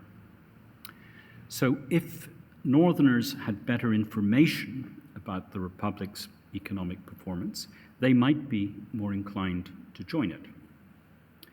If we look across a whole range of other indicators, the World Happiness Index, the Global Peace Index, the Legatum Prosperity Index, which measures the extent to which a country is a good site for international investment, Ireland performs either better than the United Kingdom or better than the United Kingdom and the United States. Ireland's debt to GDP ratio as a percentage is significantly lower than that of the UK or the United States. And if we take OECD recent indicators, Irish household debt is 75% of that of the average UK household, and Irish government debt as a percentage of GDP is 45% of the UK's. This is a generally stunning performance. It is not generally well known in the North. There's a belief that it's somehow an illusion, that it's not real. So that's a job of communications for future governments of Ireland. Now, while all this has been happening, the UK has been self-harming. There is no question that the UK economy has taken a hit to its growth and its productivity as a result of cutting itself off from its principal trading partner. And here's you, Minister. Here's your concerns. You have budgetary surpluses coming through your ears up until 2028. And you're going to have 2026. You're going to have lots and lots of your colleagues asking for immediate expenditures to win you the next general election. And I understand those pressures. My suggestion to you will be that some proportion of these budgetary surpluses to come should go into a sovereign wealth fund, and there should be a specific sovereign wealth fund dedicated to the potential transitional costs of unification. They have to be, that particular fund could be dedicated for 20 years, and if unification doesn't happen, the funding from that sovereign wealth fund could be redirected somewhere. That's a prudent way of putting money aside for a noble cause which most of your fellow citizens say they believe in. So you might want to have the courage to consider that as an option. Forgive me for taking this opportunity for public lobbying. But here's the group I really want to focus on, the group that may be fearful rather than misinformed. Are they afraid that life will be tougher, more competitive in the dynamic capitalist economy of the Republic? Are they fearful that Ireland's economic performance is a mirage, an accounting set of tricks? Are they afraid that the Republic can't afford us? We Northerners are too expensive. The unionist rhetoric has changed. It used to be said, we can't afford unification, we'd lose our living standards. The current rhetoric is, you can't afford us, we're so expensive, we'd be so dependent. That's an interesting shift in rhetoric. Is it entirely true?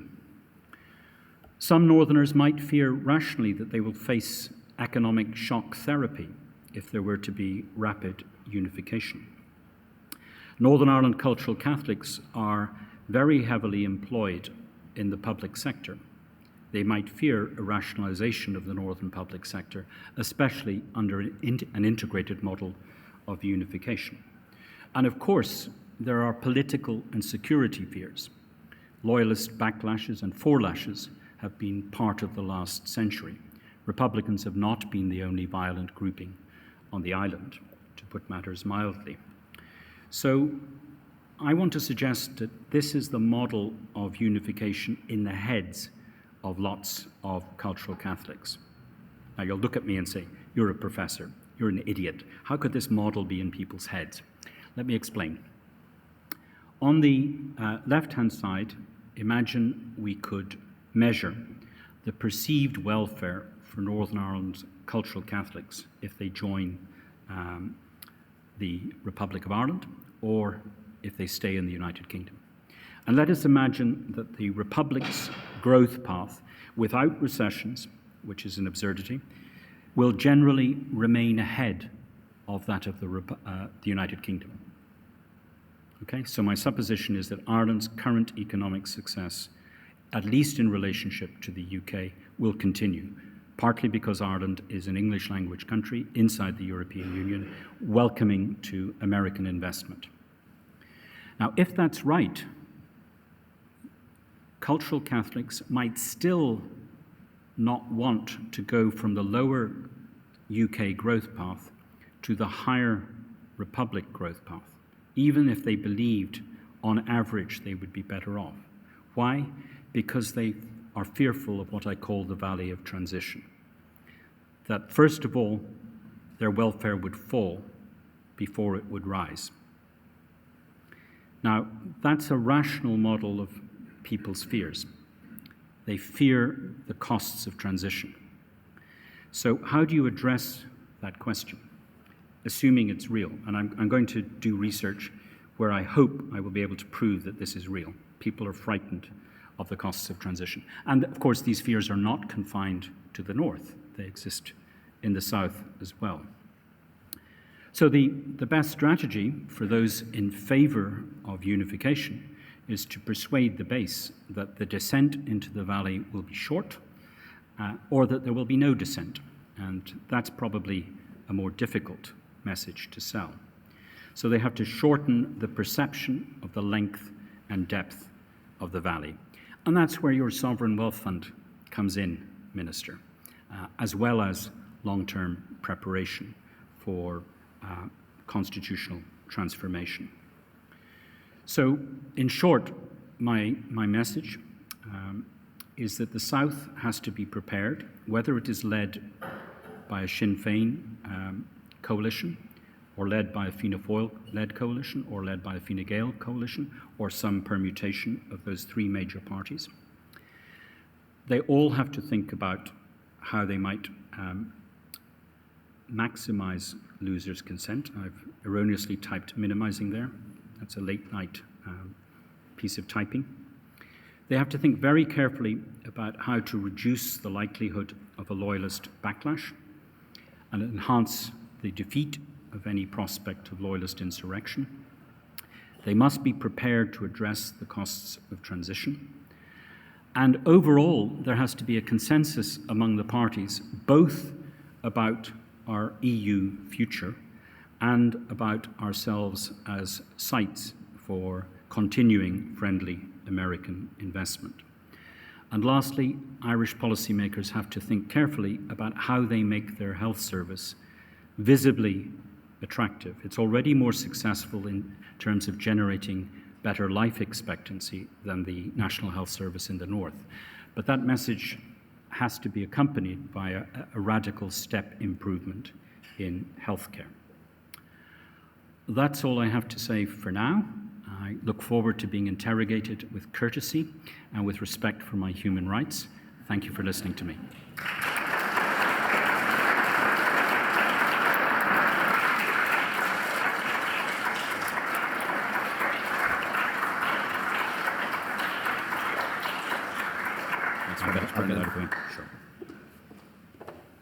Thank you very much, Brendan. That was a thought-provoking and really deeply illuminating, and right up-to-date exposition of where we are here.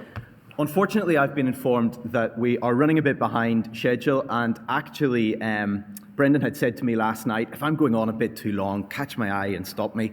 I feared that if I was to stop him in the middle of that extraordinary talk, that there'd be a bit of a riot here. So I thought it was best to let him keep going. So we're now going to go straight into a brief coffee break, about 10 minutes through here, and then we'll come back for the remainder of the session. Thank you very much.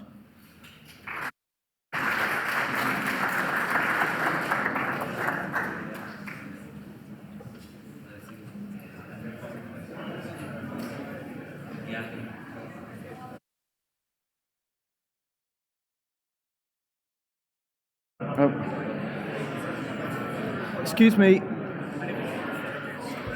Ladies and gentlemen, if I could invite you to take your seats, and I would also like to welcome the school students who have joined us. It's always good in my trade to see people who are much younger than me, who are interested in politics, because very often it's trying to encourage young people to be interested in politics. You've clearly come along here today. You're going to hear much more from the speakers to come from a range of perspectives. The Good Friday Agreement obviously was a political agreement. It was a big international agreement, an internal Northern Ireland agreement as well, which brought peace to Northern Ireland, which has transformed how Northern Ireland is governed, which has had really profound implications for Northern society. But it was much more than that. It impacted on almost every level of society. It has transformed the architecture in Belfast. There are glass buildings where during the Troubles it would be madness to build big glass-fronted buildings when they were going to be blown up. It has transformed who people fall in love with, because people are mixing much more. They're having more intermarriage across the old tribal divide. It has transformed people's friendships. It has transformed workplaces. It has really altered Northern Ireland society in almost every way over the last 25 years. One of those ways is economically, and it was a very significant factor in the current economy that we have on this island, and particularly how Northern Ireland relates to the border counties and to those counties beneath them. The next speaker is going to be Danny McCoy, the Chief Executive of Ibec. He's a very experienced economist. He is someone who has a deep knowledge of the island's economy, of how it interacts, and particularly how that has been disrupted and how there are now new opportunities on an economic level from Brexit and from how Brexit has happened in this instance. So Danny, please come forward, and after this, I'm going to ask a few questions to Danny, so we'll continue the conversation at that point. Thank you.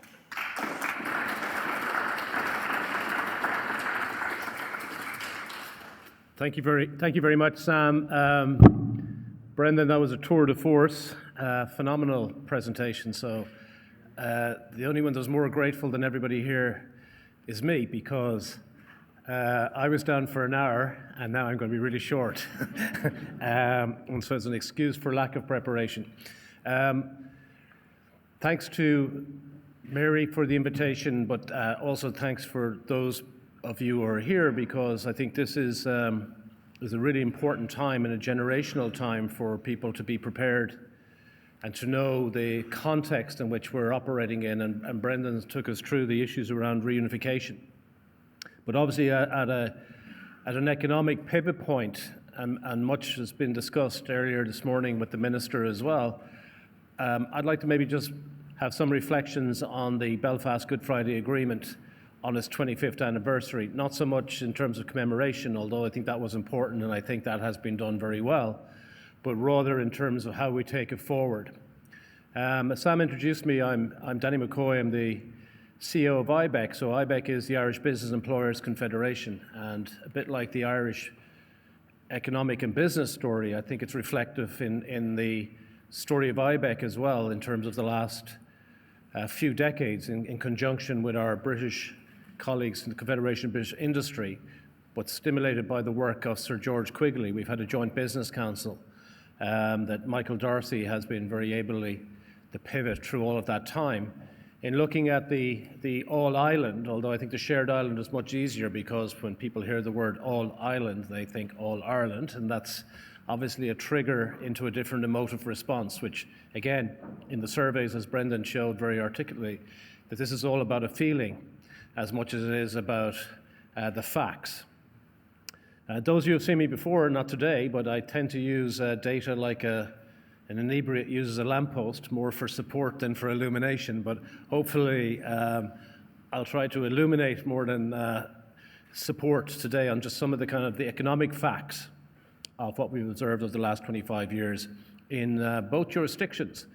But as increasingly, and a kind of a silent part so far this morning, is about what happens so much in Westminster, what actually occurs in Britain and some of the attitudes towards the profound issues that we were talking about in terms of the constitutional makeup of both islands. I think it is critical to acknowledge that the Belfast Good Friday Agreement as a peace process was very firmly for the two islands. As somebody who lived in London during the 1992 to 1996 period, I know very firmly why the Belfast Good Friday Agreement was an important bedrock for the economic prosperity of the island of Britain that subsequently occurred during the following 25 years. In fact, the tragedy and the self-inflicted own goal of Brexit is probably best seen in the high point historically for the United Kingdom, and by extension this locality of the place we call the globe, is that the transformation, I will talk about the island of Ireland in a moment, but the transformation of the island of Britain over the last generation in terms of its renaissance is something to behold as well.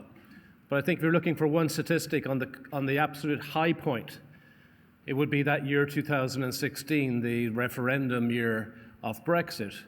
In this one stat, in the Olympic Games of 2016, the United Kingdom came second in the Olympics, beating China. Think about that, right? In terms of something that was so dynamic, in terms of population dynamic, in terms of a node of globalization towards tolerance, towards immigration, towards using the talents of the globe and being an absorber of that talent, then I think that actually to look about the Belfast Good Friday Agreement too little is actually focused on the island of Britain and what the peace process brought for that stability, for the investment, for the people, for a place to live and work and so on, that the attributes that we talk about in terms of the island of Ireland were also replicated on the island of Britain. An attractive place to live and work, a more stable place to invest, growth in trade and brands, and also more joined up policy and planning. All of those things that actually we talk about for Ireland were equally important for the island of Britain, and I would contend remain so. So I would be as firmly, when we talk about the Belfast Good Friday Agreement, putting a significant emphasis on the Strand 3 element of that as much as the focus on Strand 1 and on Strand 2 that we talked about. Is that Strand 3 for me actually in terms of a business and economic dynamic is actually as significant and as significant an issue for what happens next as what we might deliberate in terms of the Republic of Ireland's good fortune at the moment and possible spillover effects onto the all-island dimension.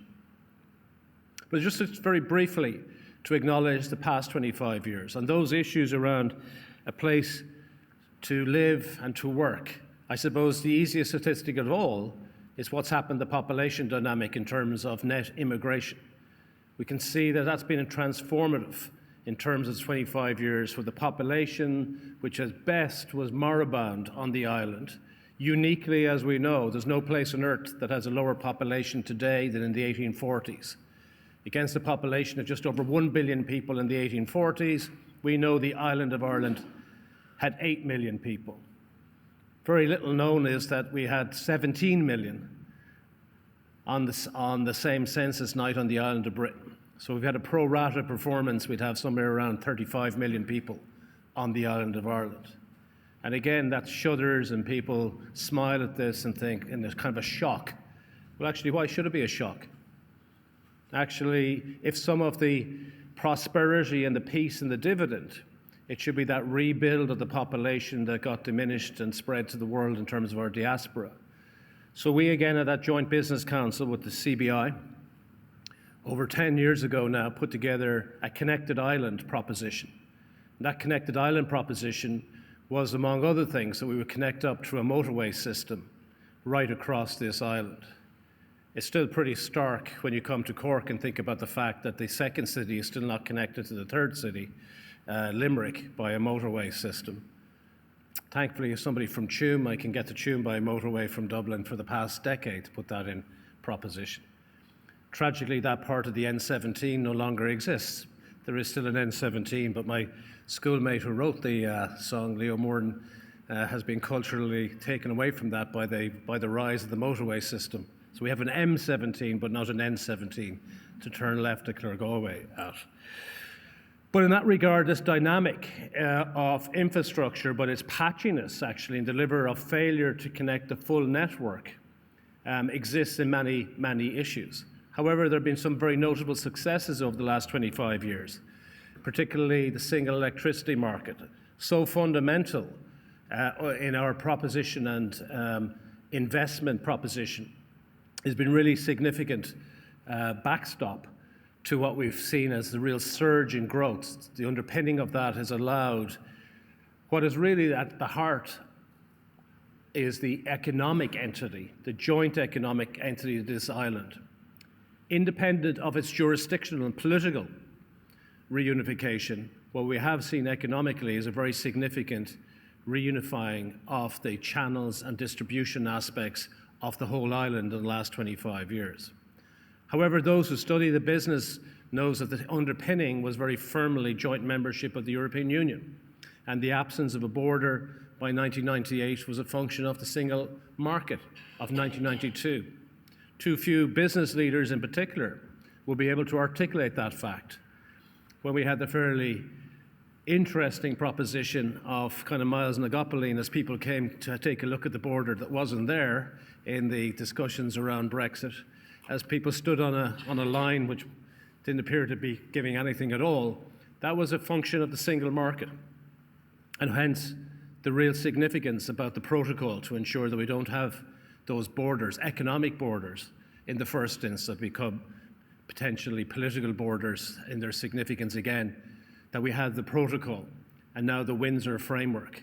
But again, very significantly, we know that the European Union is a function of 4 freedoms: capital, labour, services and goods. The Windsor framework is merely about the goods dimension. The services, the people, the capital, these are still shoes that have to drop. And these are fundamentally, I would argue, in the context that we're talking about, decisions will be made by decisions both in Belfast, Dublin, but as significantly London. So to move away from that London dimension, I suppose, is part of my underlying theme here, is that the success of the 2 islands in providing that cradle for whatever constitutional change or characteristics that might emerge have to be factored together. Brexit, as we have described, has been very badly implemented, to say the least. Whether it was a good decision or not, of course, is one of those great things of letting people decide. We, who are full members of the European Union, can see the advantages that that brings. And so with some uncertainty about the future, but also incredulous, we saw the decision of making such a monumental decision would appear to be bad. However, a bit like the French Revolution, it is too soon to tell. Just the fact that Britain has been badly led does not mean that that decision for all time becomes irrevocably a bad thing. And I say this as a proposition of something I said prior to the referendum, much to the annoyance of people in Europhiles, of which I am one. But I did say this, and they were contingent upon each other. One, in the unlikely circumstances that Britain would vote to leave the European Union. But if they were to happen, and if Britain were seen to be successful having left, second condition, I have no doubt that a debate would ensue in the Irish business community about where our destiny lay in that European proposition. One shoe is dropped. One bit that says Britain has been unsuccessful having left. The issue in the dynamic about what I'll talk about in terms of the economic model is still too early to tell. Britain's proposition to the world has been diminished by two catastrophic referendums. Slipped into my Latin class there of the mid-80s. I would think that there is grave danger in rushing to referenda to agree with Brendan's proposition coming from a business perspective. And I'll issue an insight perhaps that lots of people don't talk about, but I believe to be very significant in a moment. But on the condition that my fear about Brexit and Britain leaving was much wider than the narrow dimension of business and economics. I still believe that to be a bad decision by Britain to have done so. But increasingly, and forgotten by some people now because of issues of geopolitical change in terms of strategic autonomy, in terms of the pandemic we've gone through, in terms of war in Europe, and ignoring issues about the fundamental principles of the European Union, which would be the rule of law, capacity to ensure that your assets are protected, and a whole host of reasons. But in the run-up to Brexit, whole issues about the European Union's own sustainability going forward were raised by none other than Angela Merkel at the time, which basically pointed out a very striking fact that still remains, is that Europe constituted at that point 7% of the global population, a number that will be going down, 25% of economic activity, a number that has gone down as a result of Britain's leaving, and 50% of the world's social expenditure in terms of the European social model, in terms of declining population and older population and the increasingly challenges with that, is that the stability of the European Union in the decade ahead, in terms of a backdrop, is also presupposed as being steady and stable in the discussions about reunification and what might be happening on the island of Ireland.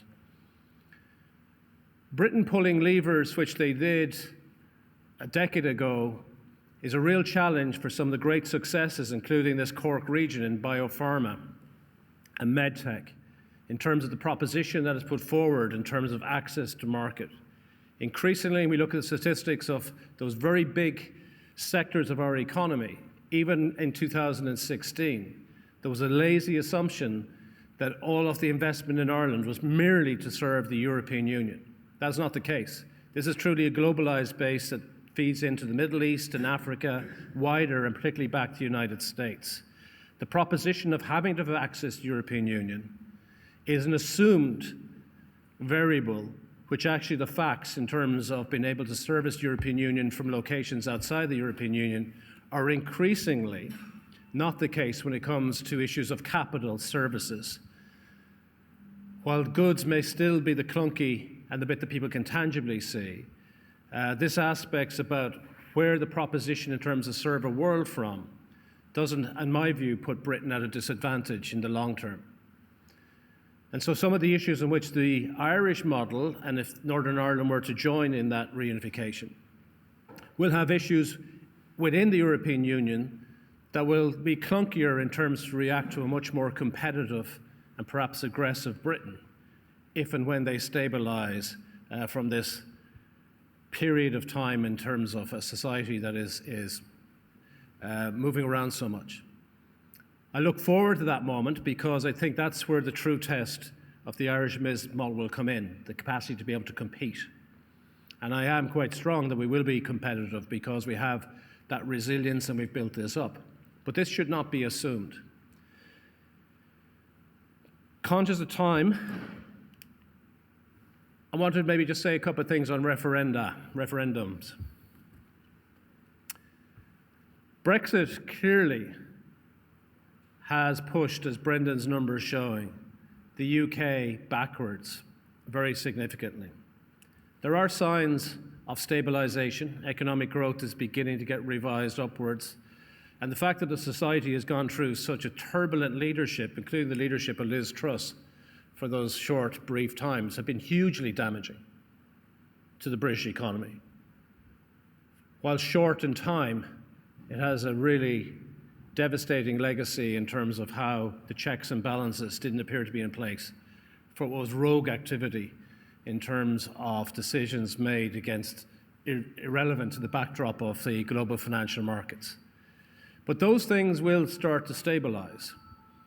And it is with some hope that Britain will stabilise and start to emerge again. Because right now, the gaps that we're observing in terms of the economic performance between the Republic of Ireland and the United Kingdom are becoming starker and much more dangerous, I would say, for the stability and social cohesion that's going to be required, in which many of our debates today will again be assuming that the social cohesion will not be perturbed by anything other than the referendum or unification story. There are many other turbulences in that social cohesion that will clearly impact how we go forward in the next decade. But the one stat that really jumps out is not so much on the average or even the headline rates, but it is that now well-trod number, which is increasing by the day. And so we look at the lowest decile, the lowest 10% households in the Republic of Ireland, their economic well-being as measured by their purchasing power, disposable income. So taking account of the much higher costs now and price levels in the Republic, is a stark 65% and rising. So here's a society in terms of redistribution that has got a massive surge of economic activity, which I'll talk about in a moment. But in contrast to Britain and its capacity to actually keep its society together by redistributive methods, we've seen that in that context, it's been a combination of a decline in the living standards of the United Kingdom's poor and a surge in the Republic of Ireland's position. And this is the heart of what Brendan was talking about as well, the incapacity to actually make comparisons, or even the desire to do so. One of the features from the Joint Business Council and work that Ibec have been sponsoring for the last 3 years is now coming towards fruition, is for the first time ever to have a macroeconomic model of the all-island economy.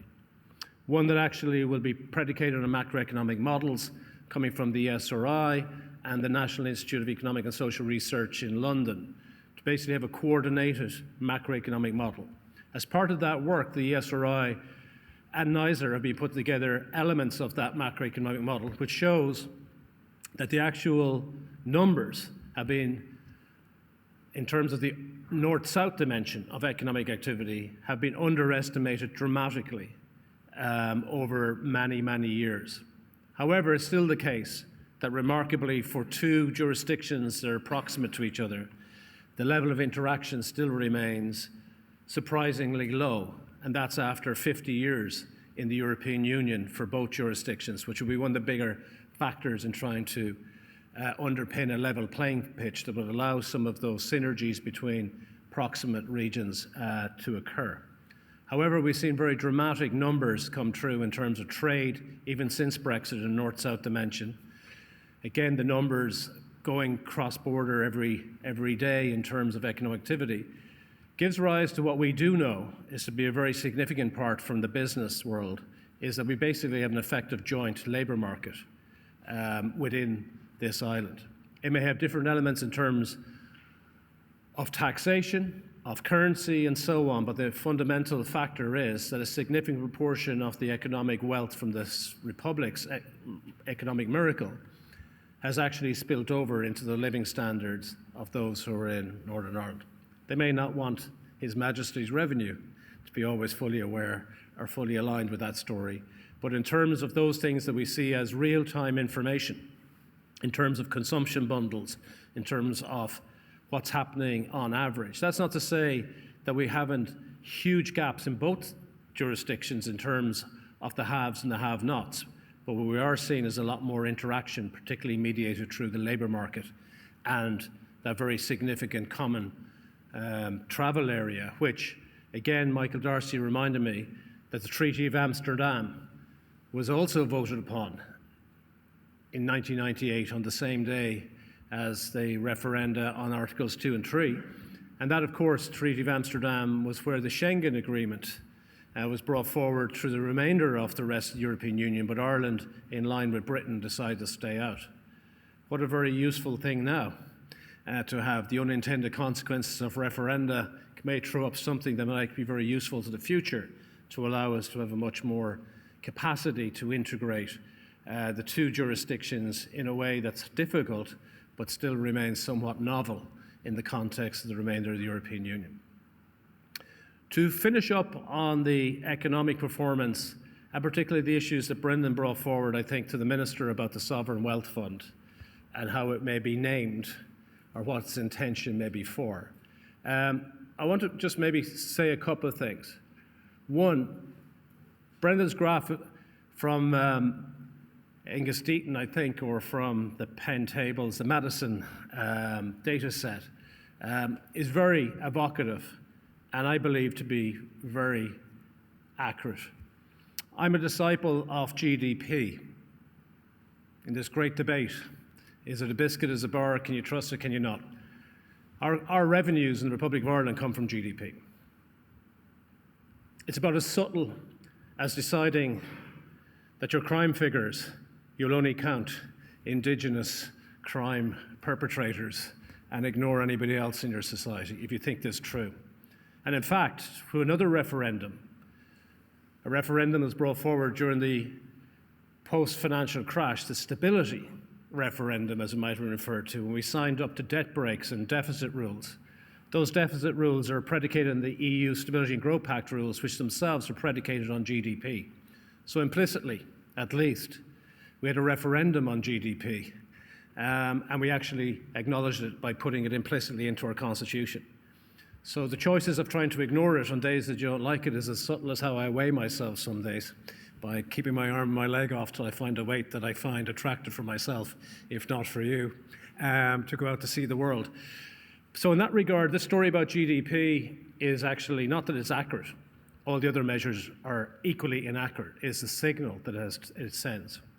And that signal is a phenomenon and perhaps could be a danger, and could be a danger for the conversation that we're talking about right now, both in terms of the speed at which things are happening at, the delusion that can come from such a surge in activity, and the social cohesion measures that may be around it. But what is remarkable about that graph, and it's, as Brendan, going back to the Battle of Hastings of 1066, needed it to have a log rhythm, and the idea of logs is you get rid of the real exaggerations, it tempers the story and shows you the signal, is that when you would actually see the Irish data in raw terms, as you refer to as well, they're pretty exceptional. But do you know what the story is pretty exceptional about? It's the comeback. It's not to have done it once in the Celtic Tiger and the Icarus and to fall back, but it's the renewal to come back a second time, as you'll see in these brackets about exceeding the US, going back down and coming back by 2014. And 2014 is a critical year. But prior to that, how did Ireland come back? And how did it come back so strongly? It came back really strongly by the uniqueness of the world that has occurred in the last 15 years. Going into the great financial crash, in the top companies in the world, they were very tangible. There were oil and gas companies who've come back now shortly with the Ukrainian war, but perhaps not trend-wise when we take account of what's happening in the environment with fossil fuels and so on. But what we saw coming out of the great financial crash were companies that were not tangible. They were in fact intangible in their assets. Their assets being ideas, about being patents, copyrights. And so we saw the emergence of name-changing, but still the same companies, call it Meta, call it Facebook, Alphabet, Soup of Google's or whatever. What we see is that increasingly economic value is a result of intangibility. Intangible assets now constitute 80% of the balance sheets of the top companies in the world, be they the top 10, top 100, top 1,000. And this is a fundamental difference inside a generation when it would have been tangible assets at 80% and intangibles at 20. Intangibles used to be called goodwill. It is still goodwill. And you see it is still goodwill when somebody, a bad actor, decides that your intangible asset's no longer going to be exercised or you can control it. So it gives an uncertainty to the valuation of your society if it's based upon goodwill fundamentally. And if that goodwill, be it that you've created uncertainty about your jurisdiction or uncertainty about how you're going to handle what can often be assets from other jurisdictions in your jurisdiction, becomes very operative. And so the tournament that I really want to describe, and one that I think should be a salutary lesson in all our considerations, is in coming out of the great financial crash, we saw that companies had now the capacity to shift and shape-shift from jurisdictions into when it came to corporate taxation. And evocatively, these were many American companies who were in the Caribbean islands for a good time and didn't really want to go back to the United States. The decision, and probably the pivot one, was actually Starbucks in the United Kingdom. 2010, Starbucks were ubiquitous on every street corner, and yet were shown to be paying zero corporate tax in the United Kingdom. When this became a source of public information, what they did next was extraordinary, and I believe could have changed the destiny of Ireland and the whole conversations we perhaps are talking about now. In that decision, Starbucks decided to give themselves a self-administered tax amnesty and basically wrote a check to George Osborne without any tax base on it. It looked like a donation. It wasn't even particularly large, it was about 20 million or so. In that context, Cameron, Obama, and the G20 leaders, open brackets by the way, the Republic of Ireland is now a G26 country and rising, close brackets. But the G20 decided that they couldn't trust the accountants of the world nor the tax authorities of the world because they had been found wanting, let's put it that way, on the way to the financial crash. So they decided to pick a group of economists, mind their own business in Paris, and they were given the task of looking at this corporate tax. The economists in turn are referred to as the OECD, a brand that is not known in London nor in Washington, well known to small countries like Ireland, but not a big brand in the way that we believe it to be. Most people in my economic backdrop in other jurisdictions didn't really know much about the OECD. But the OECD were given this task. And in that task, they came up with a very simple rule. You must show substance where you've got your tax strategy. In the old world of tangible assets, that means that the tax strategy would have to go to where the mine was. In the modern world, you can lift and shift your corporate balance sheet and move it towards the tax strategy. You must go to a zone of substance. And so these companies decided to come to Europe and started to come to Europe in 2011, 12, and 13. And the tournament on where they came in Europe was firmly between the two islands, between Britain and Ireland. Britain became aggressive. And this is my point earlier on, that they become aggressive again in the future on terms of the levers that they can pull. And they introduced a profit tax on intellectual property of 10% called the patent income box. Ireland retaliated by halving or 12.5% to a very awkward 6.25% knowledge development box. And the tournament was we saw companies become Irish or become British in turn. Companies like Ingersoll Rand, Johnson Controls, we've seen Accenture became Irish, etc. And in fact, proof by contradiction, the one company that attempted twice to become European in that time frame was Pfizer. And Pfizer attempted to become British through the AstraZeneca deal of 2014 and through Allergan, the people who make all the Botox in the world in Westport, in 2016. That didn't happen for various reasons, but the rest did. And so the interesting thing about the referendum that I want to say here is That tournament was clearly a pro rata tournament between both jurisdictions, and both were benefiting from this surge of capital, surge of investment, surge of the spawning research and development that came with that. And in both places were correlated to this right up to not 2016, but 2014. 2014 becomes a pivotal year. The United Kingdom go out of the tournament in 2014, 2 full years ahead of the Brexit decision. And the reason, the Scottish independence referendum. The notion that the United Kingdom, by referendum, was going to break up was enough uncertainty for people to decide in this tournament the safest place to go in this tournament for a year to see that they stabilise and that question is taken off the table was to the Republic of Ireland. The fact that they doubled down on that referendum uncertainty with Brexit meant they never came back. And so Ireland took the tournament in full. And the scale of that is enormous. In 2015, when the decisions were made, 2015 is the famous leprechaun economics jibe from Paul Krugman. Corporate balance sheets in Ireland increased by 40% in a single year. The P&L extraction from those balance sheets, which was a 40% increase, bringing it over 1 trillion euros, meant that we saw in a single year a flow concept of 60 billion of a jump in a single year.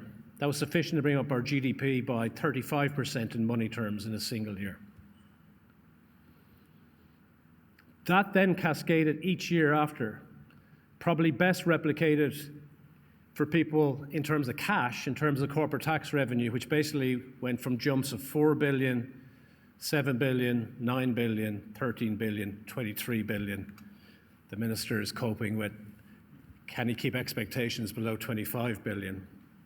And remember, there's also 13 billion on an escrow account from the Apple tax judgment. The context of this is the parable of Midas. Everything that the Republic of Ireland appears to touch at the moment is turning to cash. But like the parable, it's got the problem of actually delivering on real things that people really want in terms of housing, in terms of infrastructure, in terms of having enough planners, regulators, Gardaí, defence, and so on.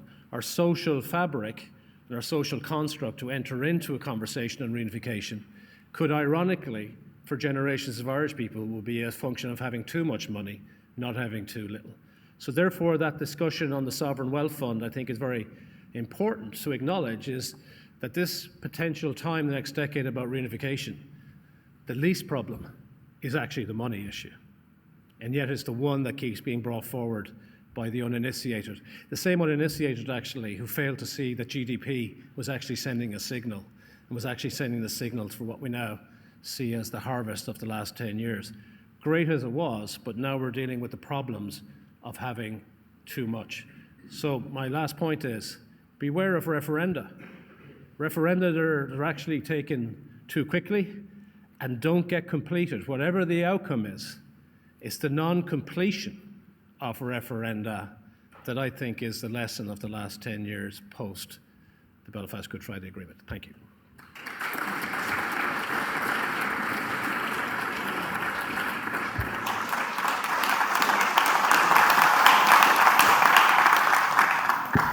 Danny, thank you very much for such a stimulating walk through this, not just in an Irish context, but a I'll just stay here for the mic, at least you think I'm... Yes, don't worry, he's not in any way offended by me, or there's no odor issue here. So I'm going to ask you a few quick questions. I'm also going to go to the audience. We're pushed for time, but going to try to get a few questions from the audience as well. So first of all, let me pick up on the last thing that you said there about this idea of the Sovereign Wealth Fund and what to do with this surplus of cash right now. Businesses don't tend to put huge sums of money into bank accounts and lock them away for decades. That's not how business works. They want to invest it, they want to get a return. Is there a tension here between what business wants in Ireland and what citizens in Ireland want? They want a new motorway to Limerick, they want Sláintecare, they want all this stuff now, and the logic of what of what Brendan has said, of if you're serious about unity, you need to have this fund to prepare for that at some future point. Yeah, so the way I like to think about this, and of course all things happen simultaneously, so my neat characterization won't happen in the sequence here, it always in the same way, but you should divide things into effectiveness efficiency, and equity. Right? We tend to look at them all, oh, that's not fair. How are we going to carve up the cake? We have that conversation before somebody actually bakes it. In efficiency tends to be preserved often of business community, but certainly of writers talking about prudence, talking about rainy day funds, etc. Our problem is actually on the first dimension, effectiveness. I don't believe that in terms of the locking up of money unspecified for future events like pensions. Pensions is a lump of money fallacy. If we all save, double save, we all did it together, we'd all end up in retirement with exactly the same amount of money. We could all agree, it's a bit of detente, that we'd actually just do a quarter of those savings, we're all going to end up in the same way. It's actually a policy just wanting to be more than the next person. Is what your fear of in that one. But that's a lump of money. And in fact, infrastructure, socially provided infrastructure can actually compensate for a lot of your private affluence that you're hoping for in the future. So I don't buy the future pension fund issue as a dominant strategy for what we need to do now. The rainy day fund is beyond parody.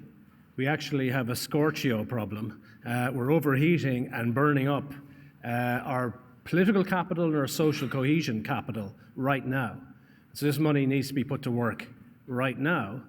And in order for it to be effective, it may not be as efficient. You may end up paying twice the amount that some other chancer will tell you to be able to do it. I like to use the analogy is that I'm able to run 5-minute mile pace. Tragically, I can't do a whole mile at that pace.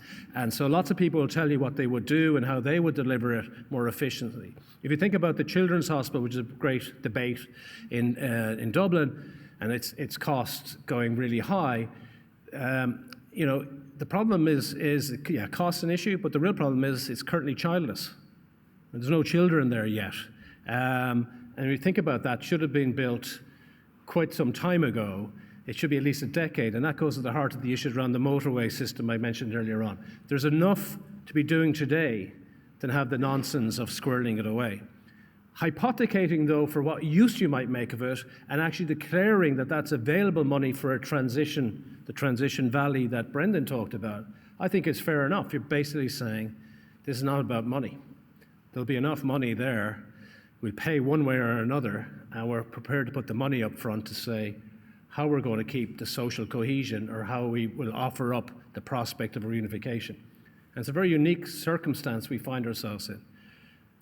I still think the problem could be coming from the British side, because the one thing that Westminster was not was neutral when it came to the Scottish referendum. It didn't remain neutral in the Brexit. There's a heroic assumption that somehow the interests of Britain will not be entwined in what's happening at a particular point in time around this referendum. And in fact, the uncertainty of a referendum could be quite beneficial to a competitor. And very firmly, Britain now is a competitor and will be a competitor to the Irish business model. That's part of their strategy, and you see that in terms of trying to get back into the Horizon project, in terms of research and so on as well. Things to be welcomed. I welcome these things, but I'm just saying that there has to be a bit of a reality check, is that there's an assumption that we've now moved back to this island, and this is a whole conversation within the north-south dimension. I don't believe that, economically at least, to be a compelling proposition for the next decade. And what you said about services and competitiveness between Britain, perhaps in the future under a Labour government, maybe under more stability, maybe closer to the EU with Ireland, is fascinating. I think it would be very counterintuitive to some people who have this simplistic narrative of Brexit is just unrelentingly bad and will always be bad, and therefore there's a lessening threat economically from Britain. There was an article in The Economist a few weeks ago picking up on the services data for Britain's trade with the EU, and they were surprised and trying to explain why it had held up so much. Part of it seemed to be that there were shell companies in Luxembourg and things like this trading through other entities. The Windsor Framework, the Northern Ireland Protocol, whatever we call it, doesn't deal with services. And some people, some nationalists particularly in Northern Ireland, are concerned about that. Some businesses are concerned about that and say in the modern economy that's a huge problem. Is that a huge problem, or actually are there creative ways to get around that won't damage the all-island economy? Well, but by far the biggest creator of wealth and the biggest employer in the last 25 years has been the services sector. And people see services, as traditionally things like retail. Retail isn't even the biggest thing that consumers spend their household budget on anymore. Most consumers, actually, their biggest outlay now for over a decade is in the services goods part of the basket of goods they have. Is services by far a bigger component. In the Republic, it's starting to head for 2 to 1. People buy insurances, they buy TV services, they buy travel, they buy whole hosts of various services. And the actual consumption bundle that is their goods in terms of, bread and beans is diminishing as a share of that kind of basket.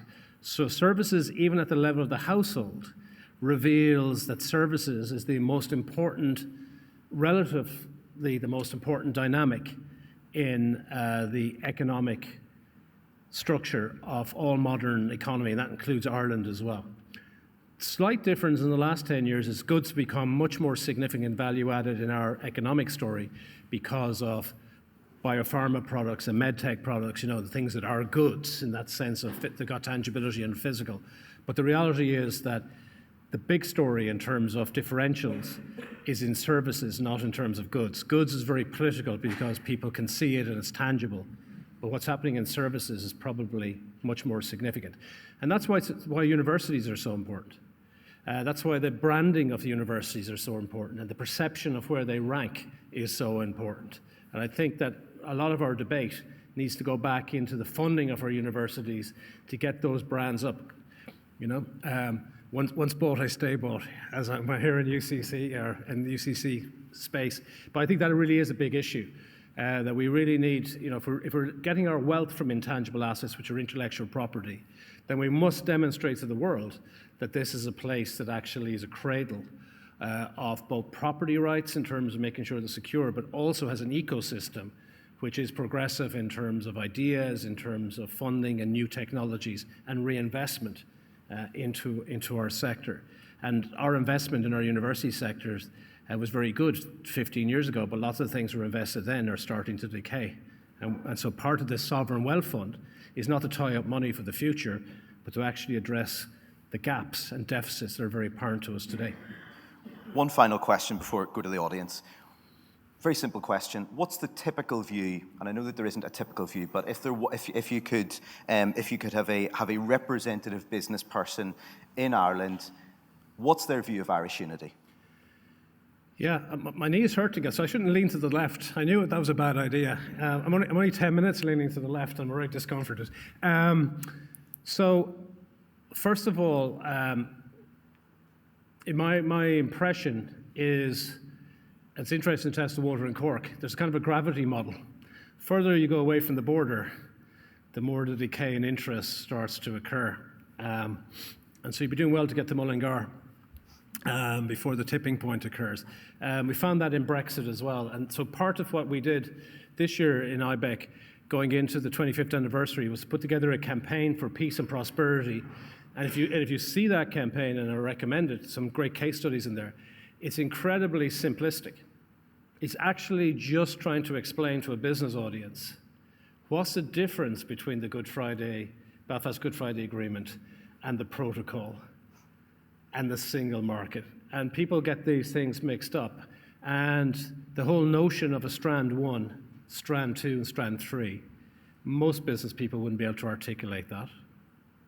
And so to answer your question, disinterest and likely to come up with the same cliched answer of we can't afford it. And yet, that's a complete misread of any set of financial accounts right now. So interest is low. Questions? Yes, sir, at the back.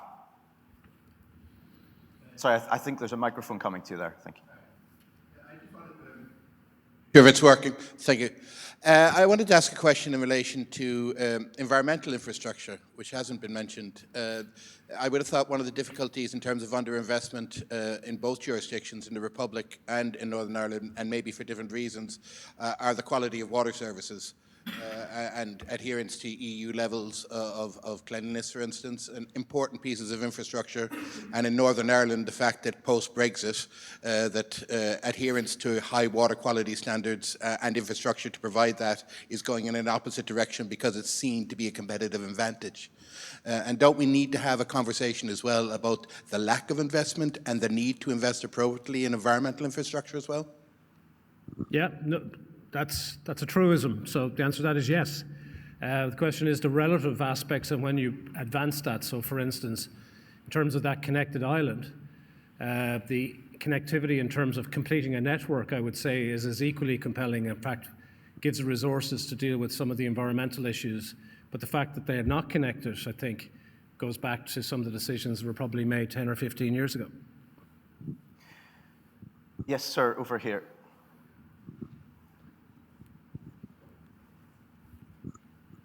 Paul O'Donovan, thinking about businesses in Northern Ireland and their supply chains and their possible dependence on trade east and west, will there have to be some form of Windsor framework continuing post any potential reunification?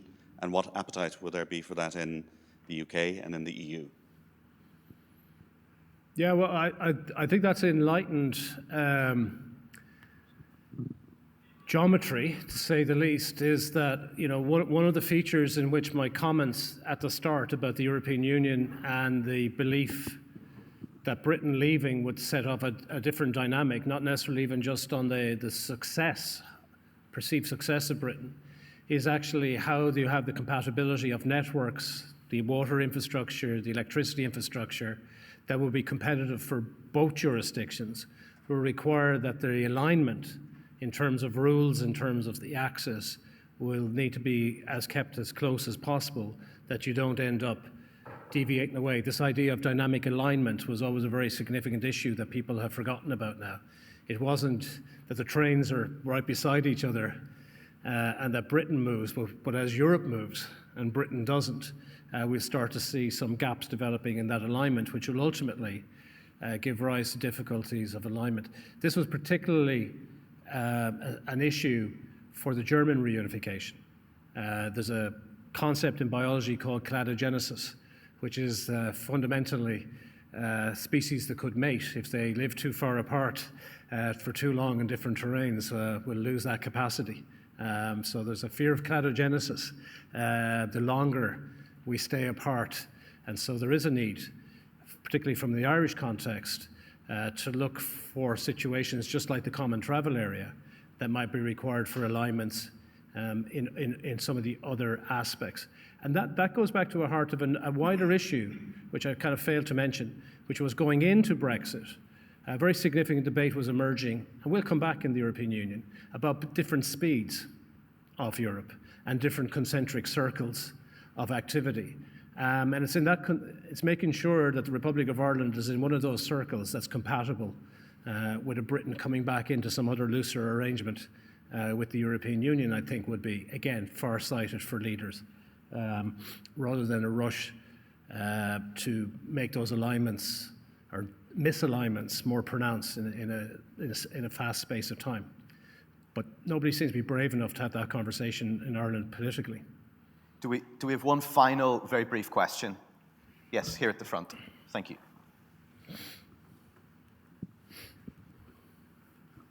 Hi, I suppose one of my main issues when it comes to the question of unified Ireland would come down to the system in Northern Ireland being balanced by the fiscal balance system, where the British Exchequer pays for a lot of what happens in Northern Ireland.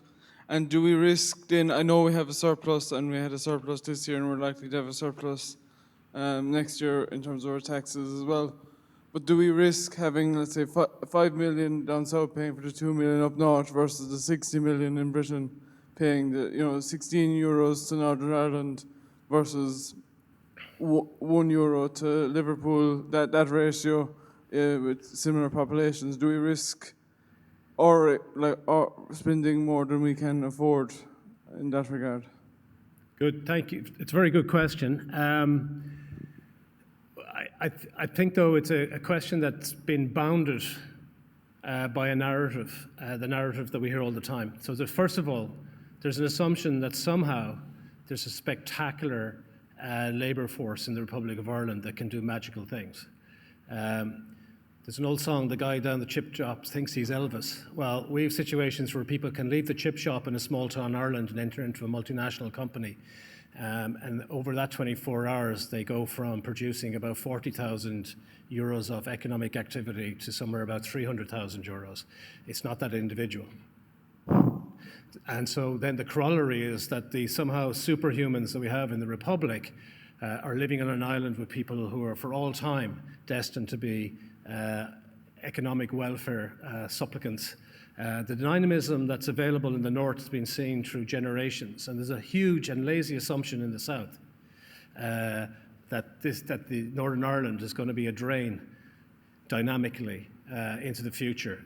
If you spread, which is the attempt at the moment we've seen through the last 25 years, those type of technologies, those type of opportunities, that's where we're seeing the economic prosperity dividend, which gets mismeasured deliberately by Westminster, not because of Northern Ireland in particular. Governments don't like to actually give the data on their regions, including the Republic of Ireland's governments have no great desire to be pointing out which parts of society are falling behind others. So I think that's a particularly common held assumption that Northern Ireland is not capable of being a dynamic global economic powerhouse, which history belies that to be the case, and also the facts that most businesses realise that where the state's not providing, Northern Ireland is a dynamic contributor to the British economy, and quite a significant one. We only ever are told about the expenditure, not about the economic activity in Northern Ireland that provides the revenue and also the ideas and network effects that allows the Republic of Ireland to have the growth phase that it had by tapping into that labour market. Danny, thank you very much, not just for your time, but for the candour with which you have spoken about these controversial areas, but areas that are crucial to our society on both sides of the island. So thank you very much, Danny, again.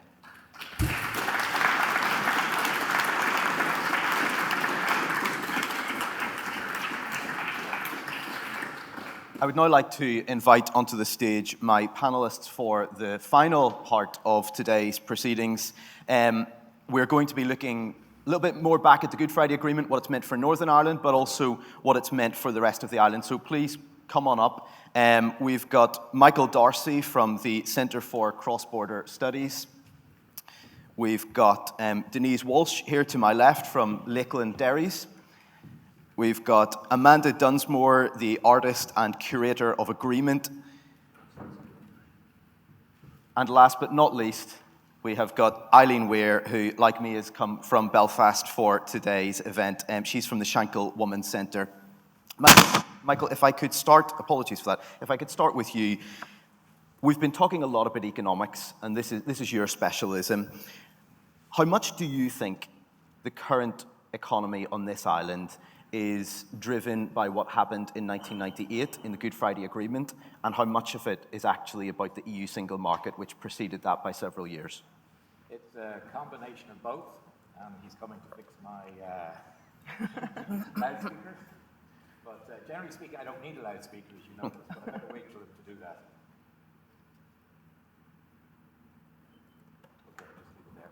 It's a combination of both.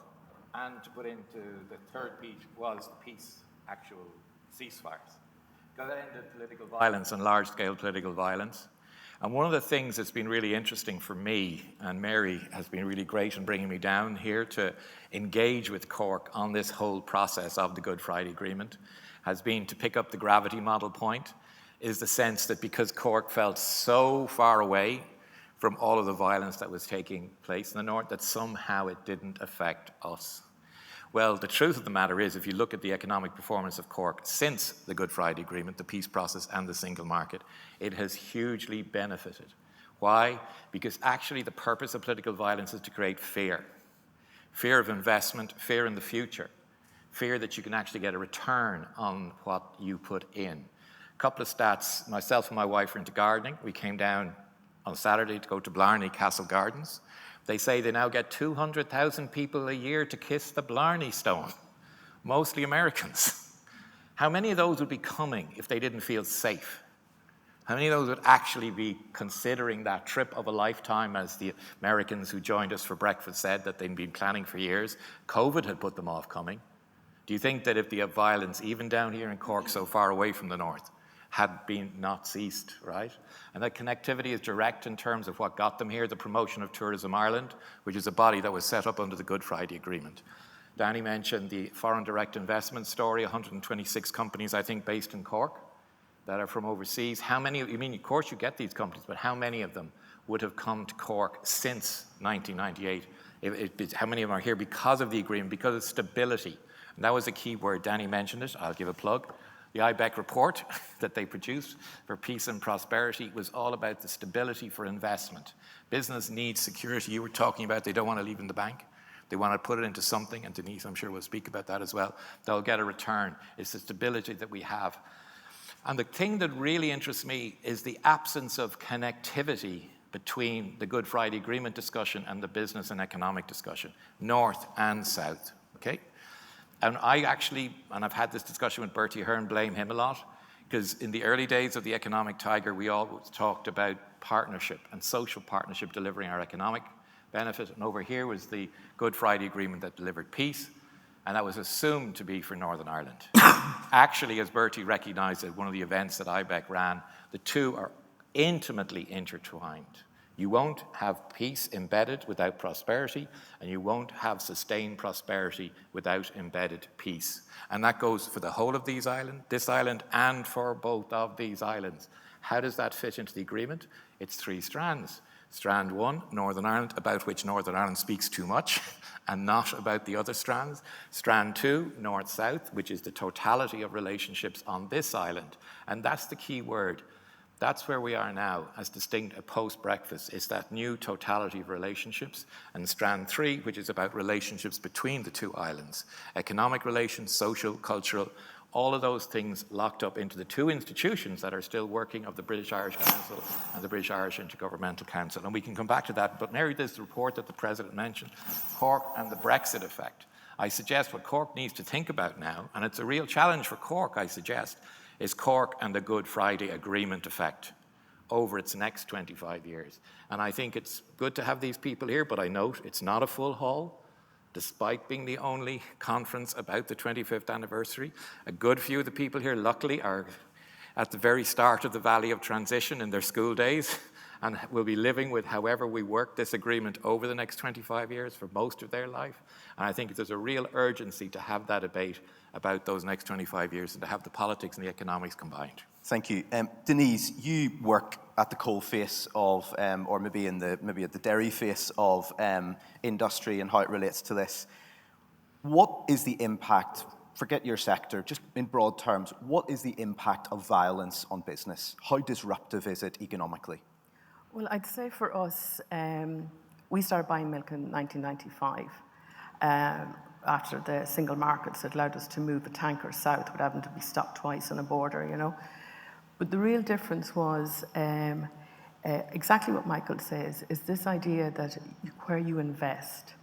And our hinterland changed after the Good Friday Agreement. So much so, like say in 2002, we started investing in Northern Ireland. We bought a plant in Oma. Then 2003, outside Belfast, Newton Ards. 2016 in Banbridge, and then 2019 we merged with Patrick, and 2 more plants in Northern Ireland. And then after that we continue to invest in those plants for the benefit for our farmers. And I don't think we're any different than anybody else. It's that idea of stability and being able to invest in your own sector and feeling that you will get a return on it. And at this point we buy more than half the milk that's produced in Northern Ireland. Because of it. And with the Good Friday Agreement, we are bringing 40% of our milk south for processing in the Republic. But overall, 30% of Northern Ireland milk is processed in the Republic. So there's a huge amount of movement of tankers on a daily basis. For us, we have about 550 tankers per week of raw milk and skim and cream go up and down the border. Another 200 plus of finished goods up and down the border. That's what calm and certainty does look for us. You know, it allows us to do that without even thinking about it. Brexit disrupted this Yes. massively. Was Brexit more disruptive potentially to your sector if it had gone in a different direction, if the protocol hadn't come into play to preserve the north-south aspect of the free flow of goods, than the ending of violence? It would have had an immediate effect because it would have put a hard border up on the island, and that would mean that 30% milk couldn't travel south. And it came up again last year with the Northern Ireland Protocol Bill. That was a huge potential negative impact on rural Northern Ireland because of the plans of the Protocol Bill would have meant that that 30% milk immediately could not cross the border. Milk is perishable. You were looking at dumping milk, then you were looking at culling animals, and then the outcome of that would have been like catastrophic for a rural community. That's just milk. You also have to look at meat and poultry. The same crisis would have faced them. Because of the Good Friday Agreement and how agriculture have operated since then, that border hasn't existed. And businesses have evolved, both sides of the border, for the benefit of getting, for us, because we're a co-op, is to get the best price for our milk for our farmers.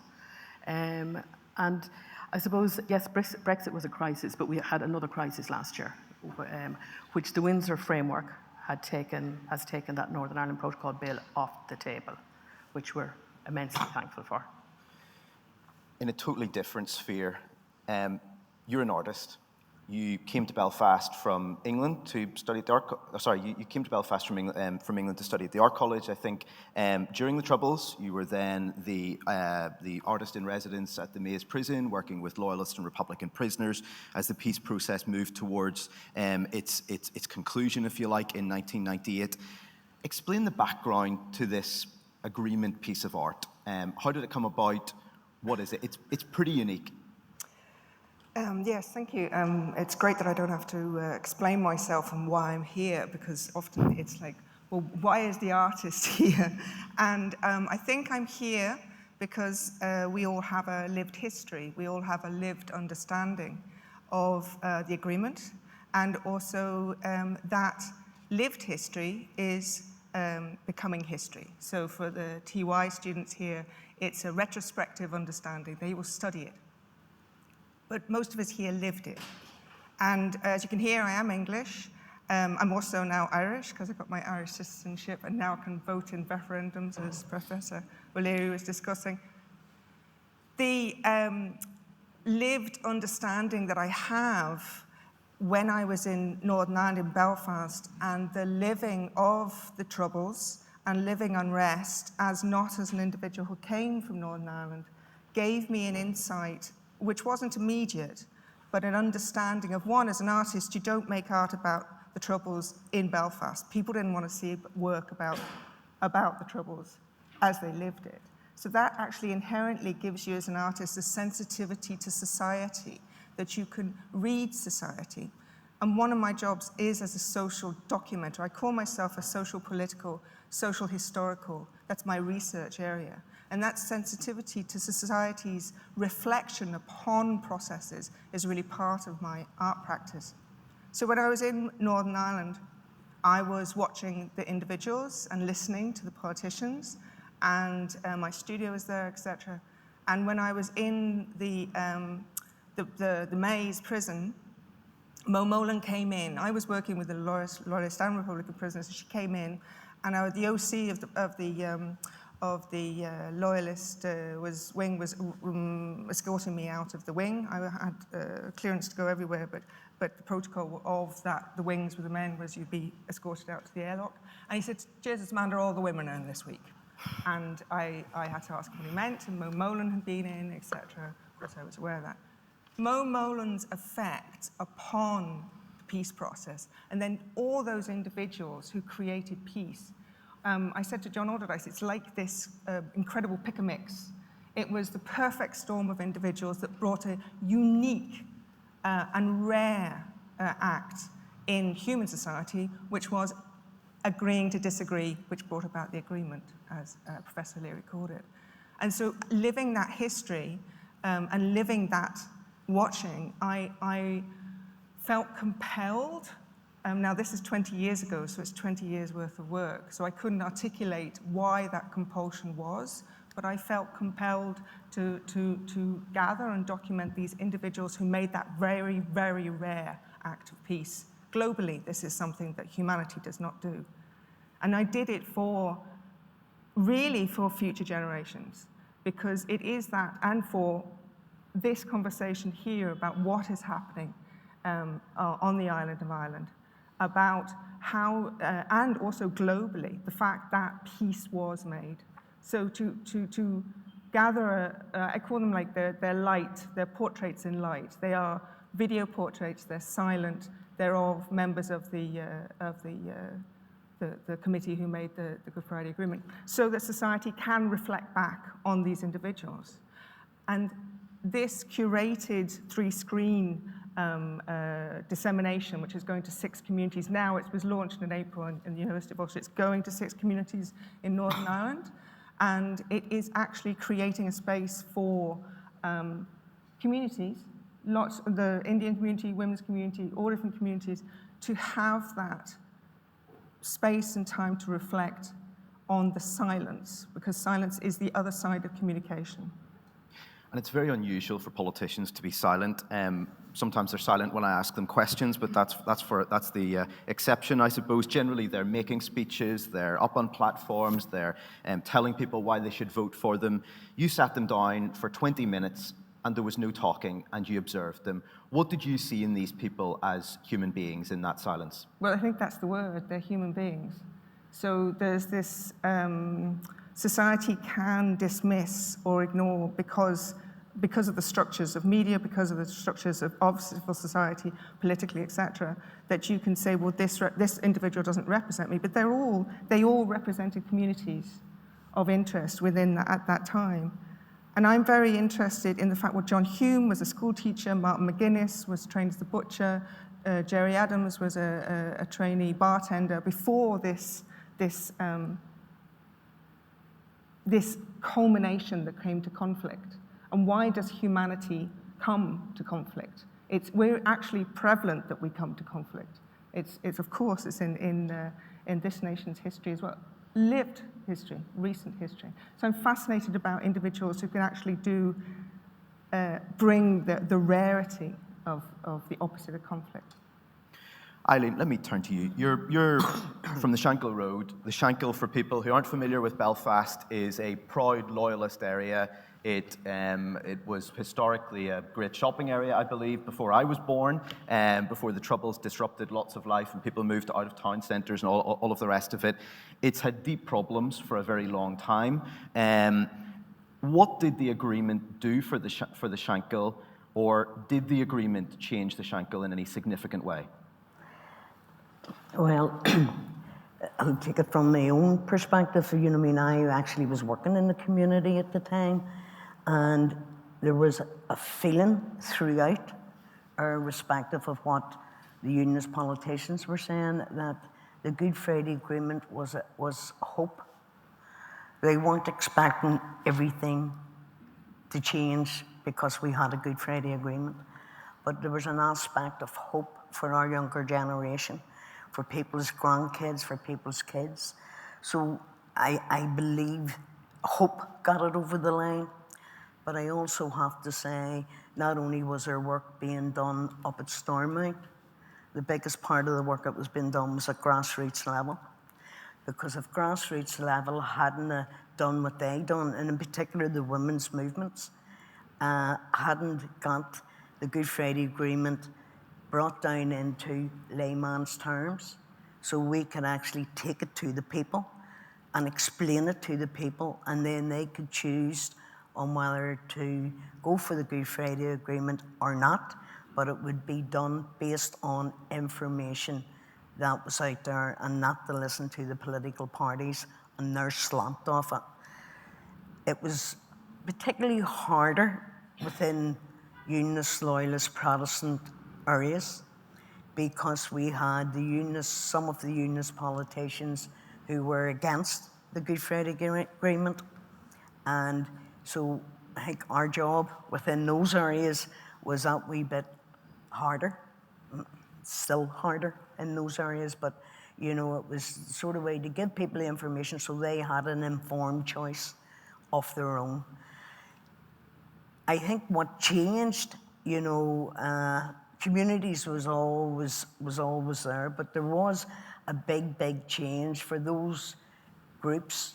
You have to remember the like of Shankill Women's Centre and Falls Women's Centre, who are across the divide. We were actually working 10 years before the Good Friday Agreement, which is not often spoke about. But we were doing the legwork, we were doing the grassroots level, we were already building those relationships up 10 to 12 years before the Good Friday Agreement. So we were prepared, and you know, when shaking hands of the Good Friday Agreement, we were just hugging each other, Shankill and Falls, because we had already shook the hand 10 years prior, and that's not very often spoke about. But a lot of our work that we done then was done under the radar. We couldn't do it openly for the fear of the women that we work with being put in danger in any one way from other community. So for us, it meant that we could do some of our work above the radar and not under the radar. Now, we weren't very good at coming out of the radar because we were so used to working on the radar and got on with it. Nobody knew what we were doing. Everybody thought a woman's centre was just a wee cup of tea and coffee and a wee yarn when they're knitting. But we were educating Shankill Women's Centre long before the Irish Language Act became an issue. In the early 90s, Shankill Women's Centre had an Irish language speaking class. And all our board and all our management committee all took the Irish language class. But we were told to stop. They told us we weren't allowed to have an Irish language class on the Shankill. So who told you that? the boys. Can you explain who the boys are? For Well, you know, but within that, you know, paramilitarism, and it was us and them, it was Protestant, Catholic. You know, I mean, I'd done Irish dancing growing up. When the Troubles started, it became a Catholic thing. You weren't allowed to no longer do Irish dancing. I could have been in river dance, but unfortunately the Troubles broke out, and at 14 years of age, I wasn't allowed to do Irish dancing no more. You weren't allowed to buy Perry potato crisps because they were made in the South. So we had all this, if it's not orange, you don't get it, and if it's green, you're not allowed to buy it, or you're not allowed to do it.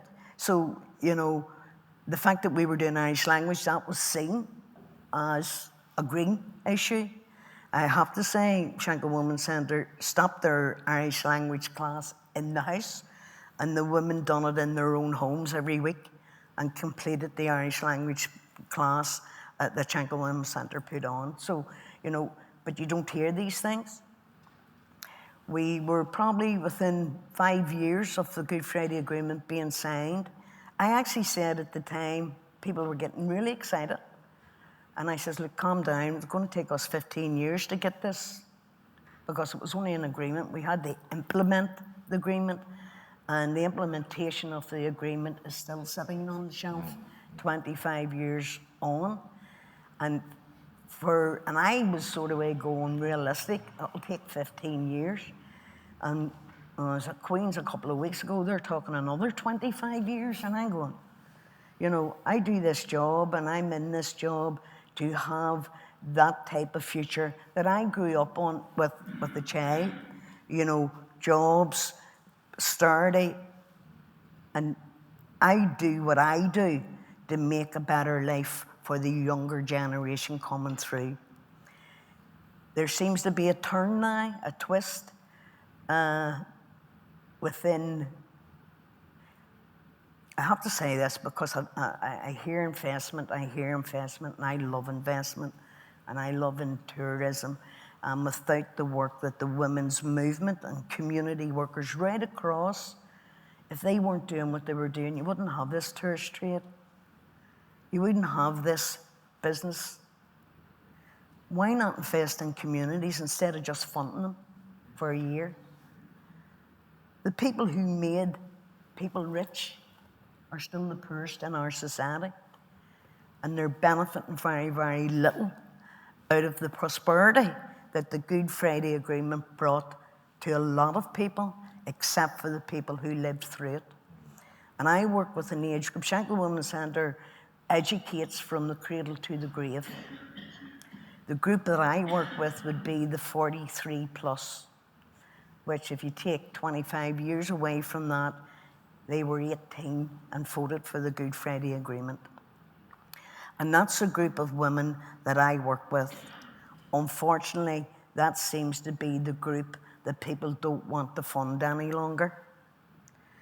It's right across the board, even in our rural communities. The women's movement within the north is a very well-oiled machine. We could actually show a lot of people how to do it. And we're that well-oiled. I know what's happening in Cookstown, Limavady, Derry, Cross McGlen. I know exactly what's happening in those areas because we're a network of organisations. Let me ask you about something that hasn't changed, it seems to me. 2 years ago, I was standing on Lanark Way, which you're familiar with, just running between the Shankill towards the more nationalist part of West Belfast, and there was a riot going on around me. That's not typical. It's not to suggest that it's unsafe. That was an aberration from the norm. That's why I was there. But it was one of the most depressing things that I've reported in my career as a journalist. There were kids 10, 12 years old, people born way after the Good Friday Agreement, being shown how to make petrol bombs by men in balaclavas. And that was happening because paramilitaries still exert extraordinary control in that community, and there's incredible deprivation. How linked are those two things? How difficult is it for somebody who wants to invest, who wants to open a hotel on the Shankill Road, let's say, to do that if somebody's coming to extort money from them with a gun? I think it has to be about investment in those areas. And investment in those areas means investing in everybody in those areas. Now, you mentioned Lanark Way, hotspot. Shankill Women's Centre's built in a brand new building on Lanark Way, and it's going to be called the Shankill Shared Women's Centre. So we're taking the risks, but nobody seems to be wanting to support the people who are taking the risks on a daily basis. And it's not a 9-to-5 job working in community. You know, I mean, it's 24/7. If you live in that community, you're working 24/7, because if anything happens, you're the first to get a text message or get, you know, I mean, I've had politicians ring me to see if I could go onto the interface and keep it calm while they're sitting in their houses and everything else. So I think people need to see the work that's happening with our youth, with our women, with our men sheds. You know, okay, I speak for women. Now, not all women, because there's a lot of women don't agree with me, but I'm a conduit of a network of 18 groups in the worst deprived areas of Belfast, which is North Belfast.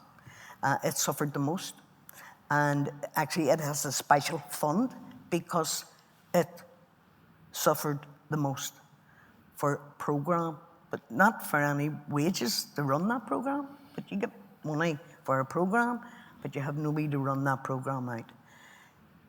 Those are the areas that are looking across the lagoon at Titanic, and they have never been in it because they can't afford to go there and take their children in there. You're talking about the Titanic Visitor Centre? Yes, which profits and investment and everything else, but the people who made that happen can't even use that building. And which is deeply ironic because the Titanic was built by the working people of Belfast, obviously. I don't know, maybe my logic's not the same a logic of people who are investing in these people. And John Hume said, you have to invest in the people first. And if you don't get it from grassroots level, it's no good what you do at this level if there's not a buy-in at grassroots level from right across. Even, I don't care why you're on the Shankill Road, Falls Road, or Cork City. If you don't invest in the people and make the people feel as if they have a say, you know, the reason the network was set up because women were scared to speak out because of the paramilitarism.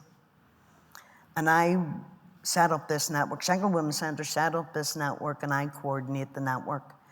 And I feed back the voices of those unheard voices.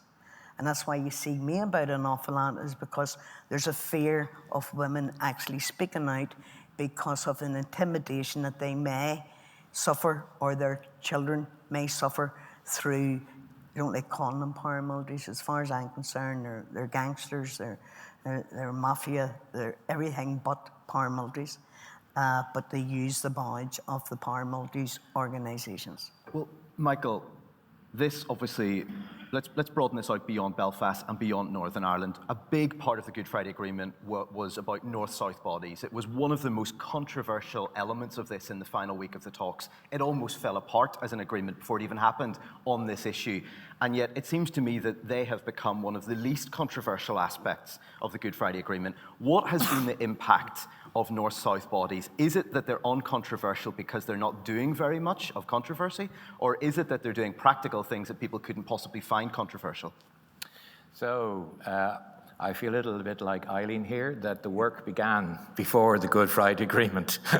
And our Valley of Transition, Brendan, began way back in the late 80s, early 90s.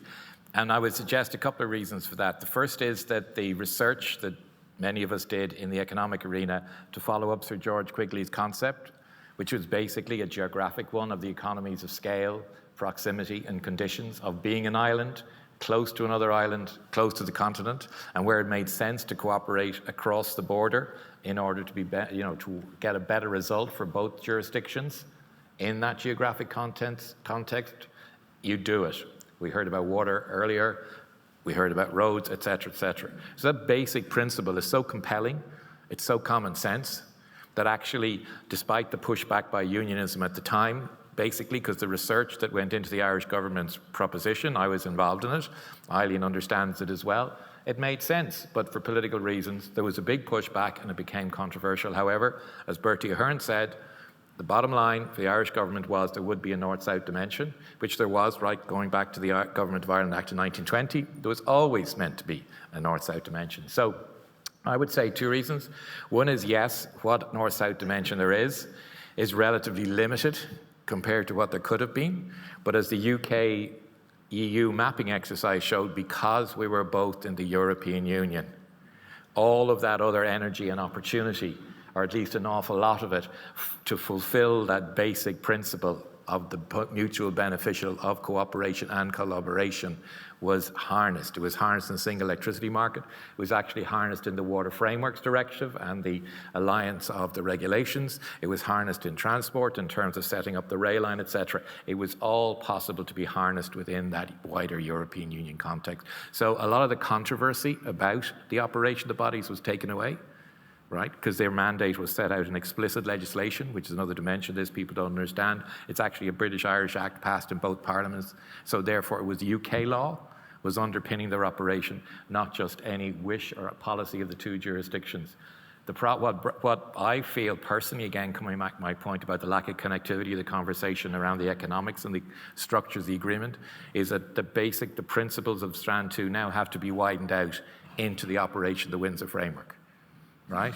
And it also has to be widened out into Strand 3 in its institution and its operation, because a lot of the things we need to happen, like environment, climate change, energy, the upgrading of the single electricity market to accommodate for renewable energy, etc. All those things need to be done now in a different institutional and political context. So you're making the point there that lots of this is practical, it's pragmatic, it's kind of obvious, it shouldn't be that controversial.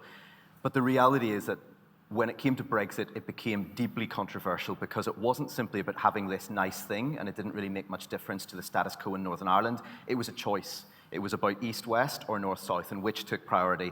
And lots of unionists looked at that and said that effectively the priority that was given in the protocol was to keep the north-south border porous and move that to the Irish Sea effectively.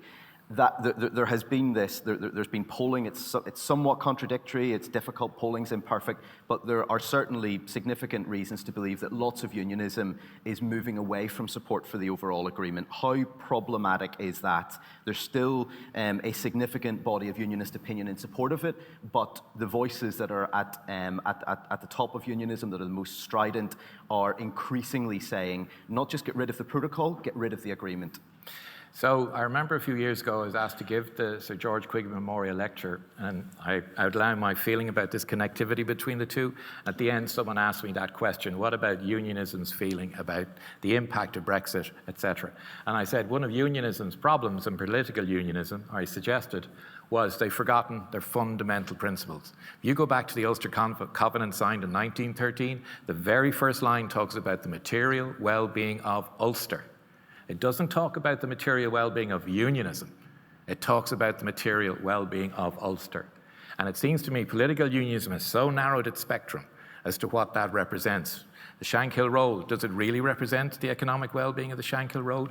Does it represent the areas of Northern Ireland that clearly were cut off from their economic hinterland by partition, Derry, Enniskillen, Newry?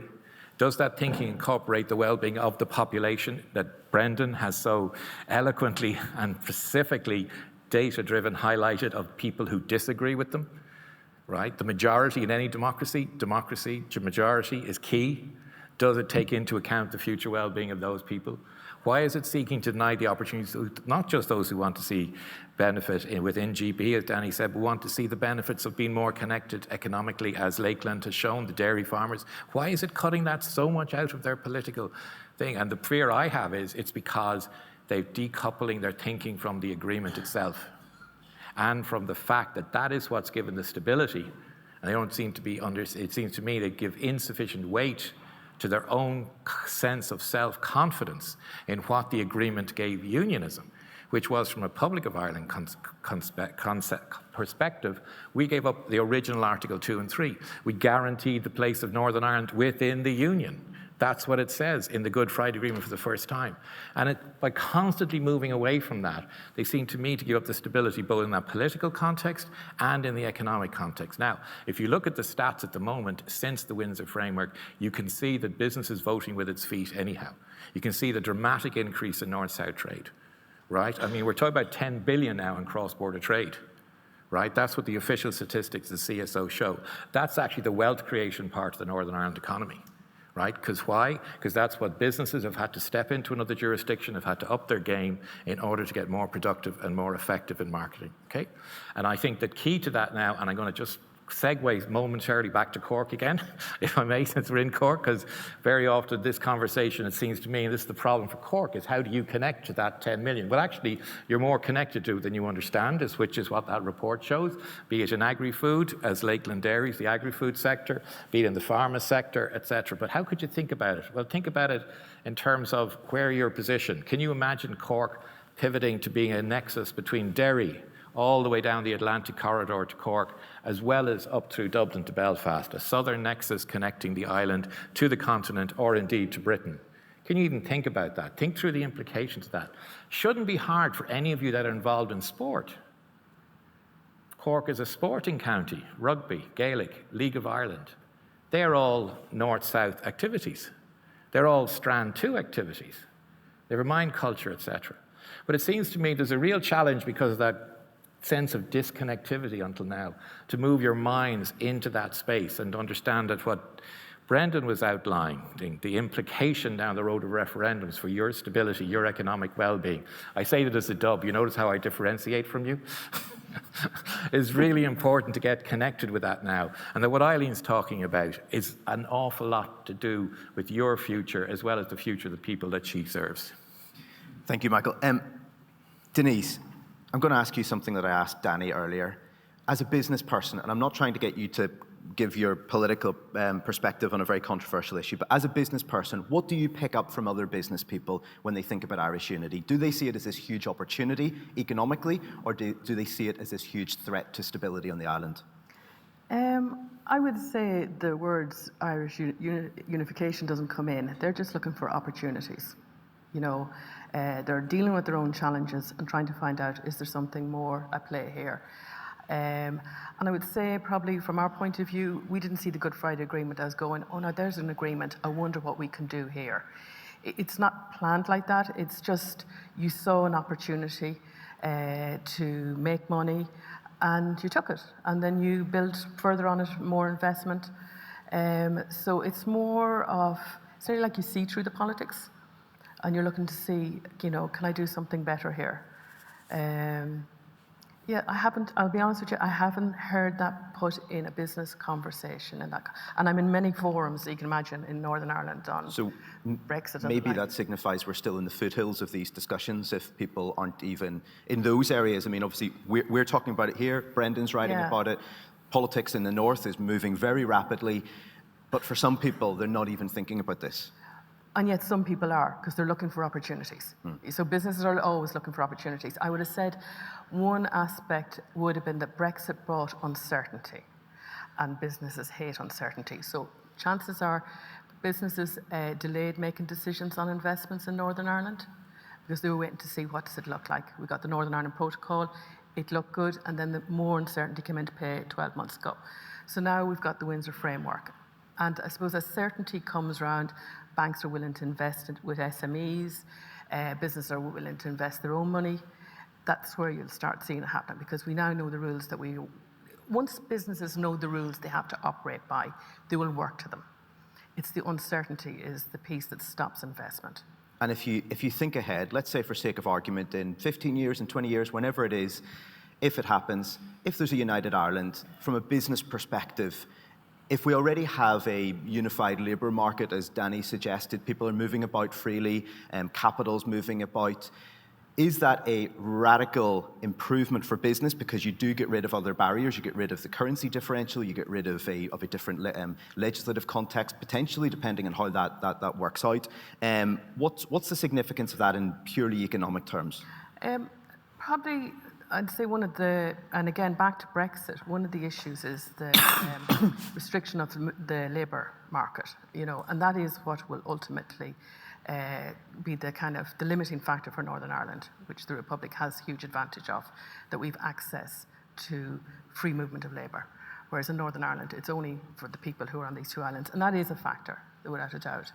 And as Northern Ireland prospers, which is what we all want, you will see that as being something that will restrain growth. I'm not going to answer the political question, no matter what way you put it. I'm used to people not answering my questions. Don't be concerned about that.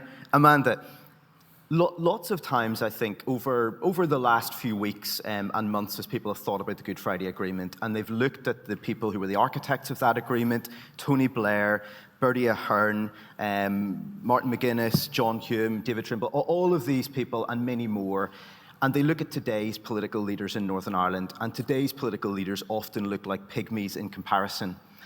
Is there a danger? You've looked at this not from a political perspective, you've looked at it from a human perspective, from an artistic perspective. Is there a danger that we over-romanticize the figures from the past? They did this thing that was incredibly hard to do, but they were deeply flawed human beings themselves.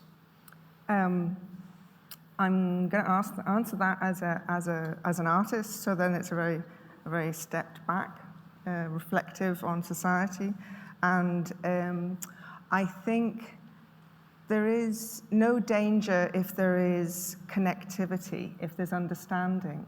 And I think that, you know, the role of art practice and my art practice is to make that connectivity and to open that. So one of the things I've done is to create another body of work called Memento Agreement, which is the sharing of the artistic process of meeting these individuals. So to look at memory, which is also societal memory is very interesting, and how things percolate up and down, but individual memory. John Donoghue, who's one of the people in the room in the Good Friday Agreement on Bertie Ahern's government, a diplomat who made contemporaneous notes. So those are notes that are in Prony, and they're in the National Archives in Ireland, which are now open.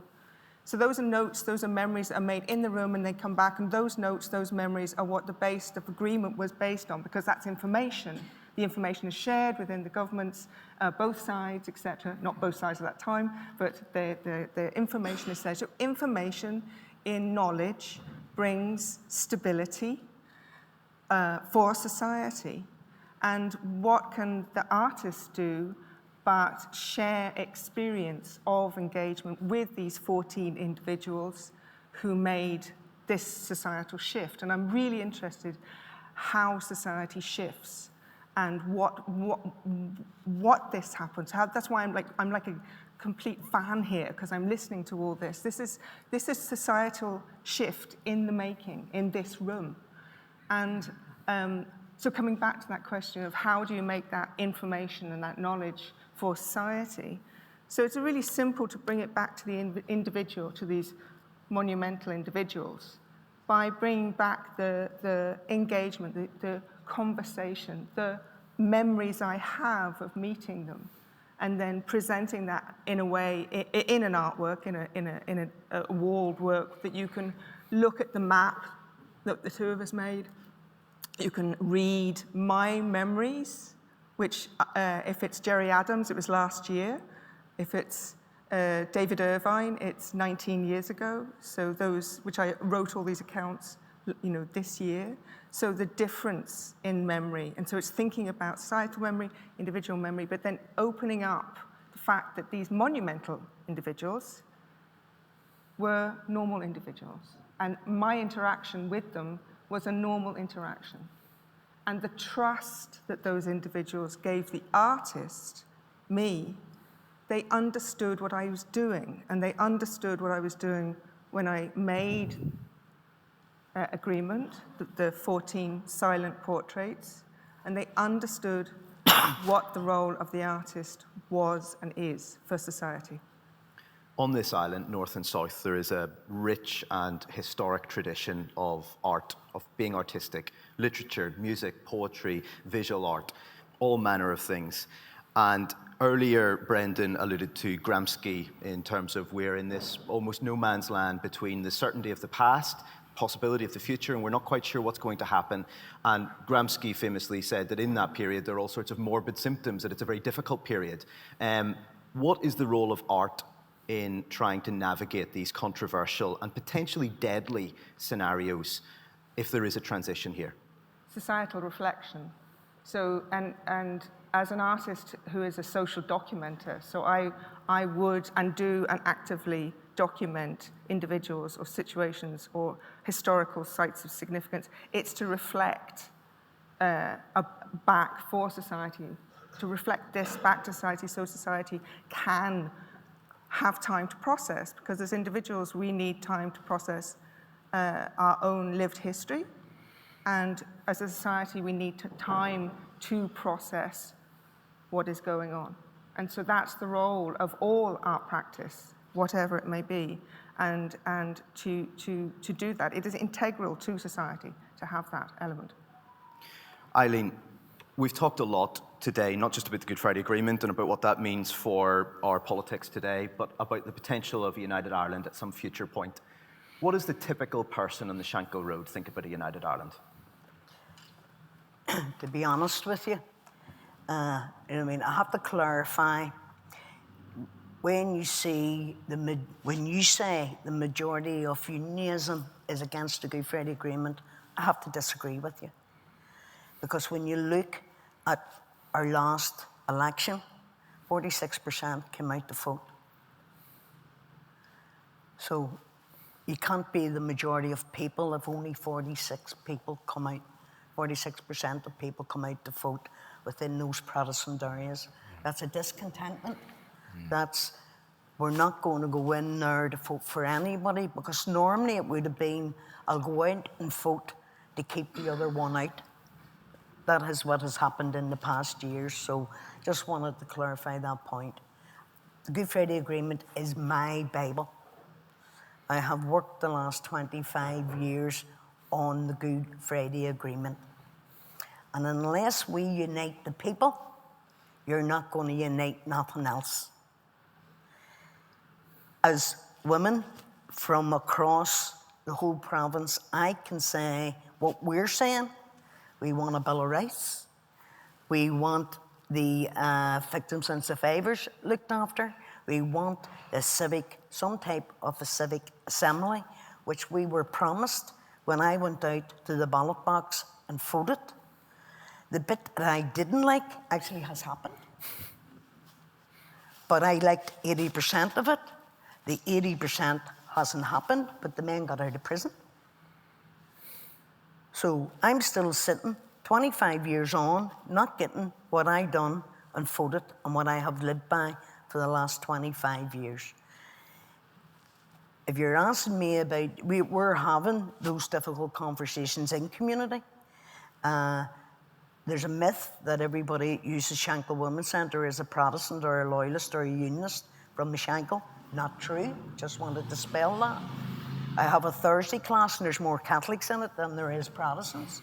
So we, as women across the province, are working together. We're not orange and green. We're looking at our education for our kids. Systems is not working. Integrated education. Is it the same percentage now as what it was when it was put into the Good Friday Agreement? We're three different of money being wasted to a certain degree, whereas a duplication because of our education system within Northern Ireland. It's, you know, you're integrated, you have state and you have the churches. So there's three bodies that's being paid, being funded through the money that's coming from Westminster, that we could actually use that money for something better to happen.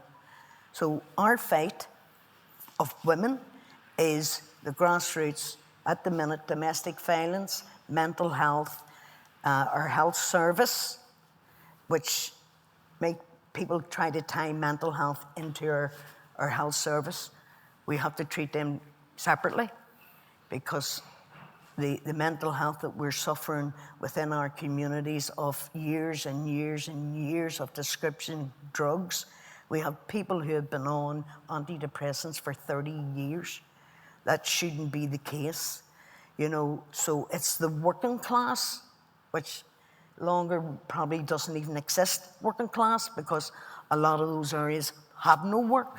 There's 3 generations of family who have never worked, so there's no work ethic. I grew up with a work ethic because at that time there was plenty of work. You left school on a Friday and you were in job on a Monday.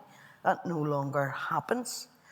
So when you talk about the United Ireland or United Kingdom, that's further away from women.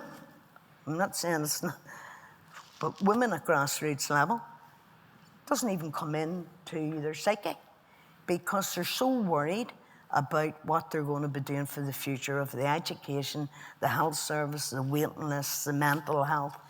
Everything else is their priority, and Uniting Ireland isn't their priority at this minute in time. Some people listening to that, particularly nationalists, might think, if the system's so broken at the minute, and especially in places like the Shankill, so many difficulties, social problems, economic problems, the very fabric of the area decaying in some areas and not being rebuilt, why would people not consider something where there's all this money, there's all this possibility? Why would they not? What's the issue? It's not the issue of that. The issue is, how can you have a fair vote when Northern Ireland's broke?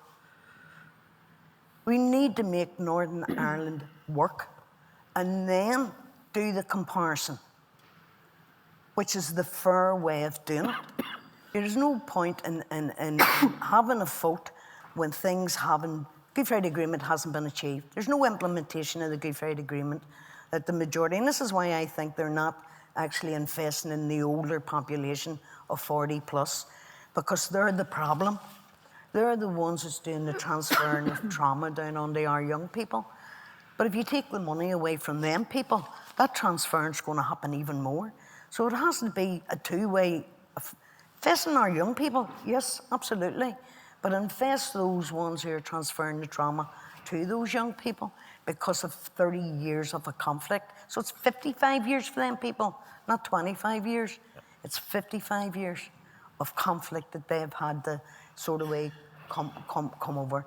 So fix Northern Ireland, get Northern Ireland work, and then let people make their decision based on equity, equal. They're both working, right? Which one do you prefer? Do all the statistics that we had this morning, which was absolutely fantastic. I would love that PowerPoint, but absolutely fantastic of that, because that's information in communities at grassroots level. That's the information that them women want to find out, you know, about how that growth would be. You know, women within the women's movement are highly intelligent women. We have lobbyists, we have people at the highest level. The only people that we don't have round the table is at grassroots level.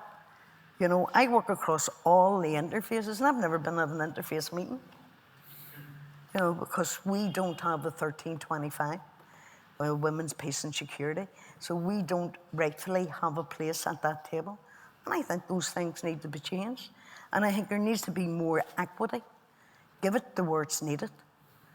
But we have a divide. If you get, we get. If you get, we get. If you need it, then you should get your share. And if that means more than somebody else, then that's what it means. Michael, let me ask you finally, because we're drawing to a close here. We've looked at lots of the ways in which the Good Friday Agreement has improved things economically. It's improved things, obviously, in terms of peace and people not dying, and that's an extraordinary thing for the society that I live in and that Eileen lives in. It's also an extraordinary thing for this island and has had all sorts of benefits in ways that people couldn't even have comprehended in 1998. But the Good Friday Agreement put in place a system of government that has been pretty chaotically dysfunctional for a lot of that time. It either isn't there, or when it is there, they can't make decisions, they collapse. We've had the RHI scandal, we've had the Red Sky scandal, we've had any number of scandals, and public confidence has been shaken in the system of government. How much more could have been done economically if that system had worked better than it has done? Okay. Sorry, if you could be brief, apologies. Well, first of all, again, if we were having this debate in Belfast, the first thing I do is correct you that in terms of, again, the operation of Good Friday's institutions, one part has had difficulty, as in the executive.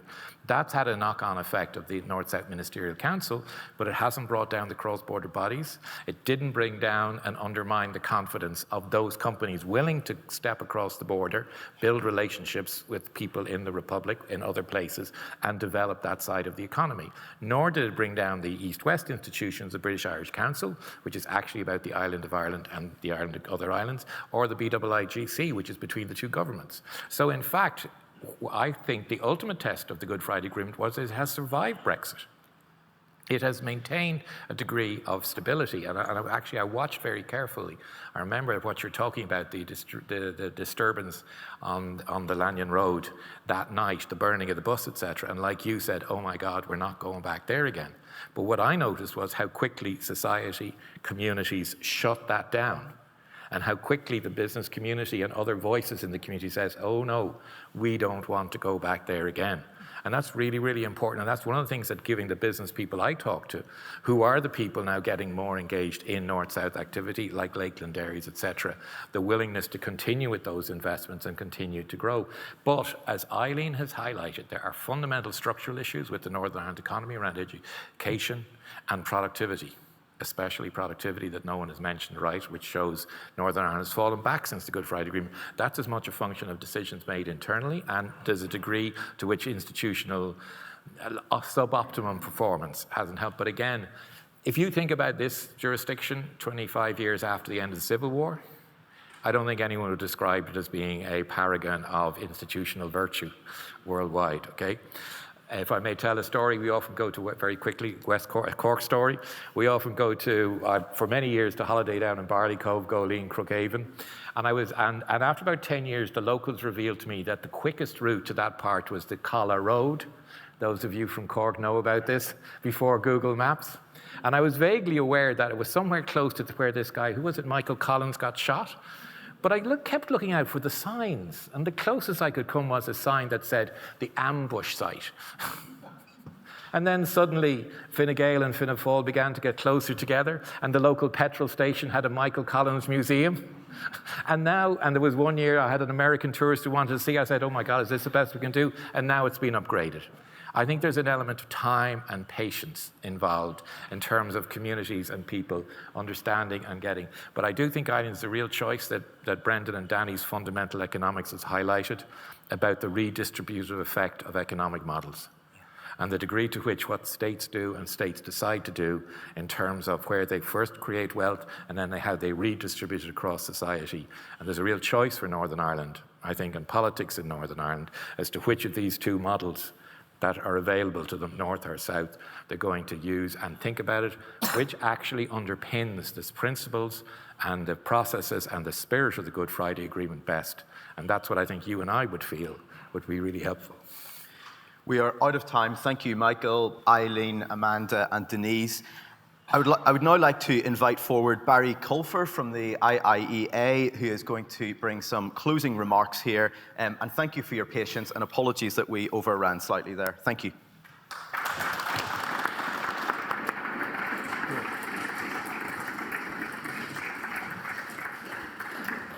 Jeev, I'm only going to speak for a moment or two before passing over to Professor Murphy. My name is Barry Culfer, and I'm the Director of Research at the Institute of International and European Affairs, which is a think tank based in Dublin that focuses on international affairs and public policy. We're really happy to have collaborated with Professor Mary Murphy and with UCC, and wish to thank, and indeed the guys in Aaron's as well, but wish to thank President O'Halloran for his kind welcome to Cork, as well as Minister Michael McGrath, Professor O'Leary, Danny McCoy, and our really excellent panellists, as I'm sure you'll all agree.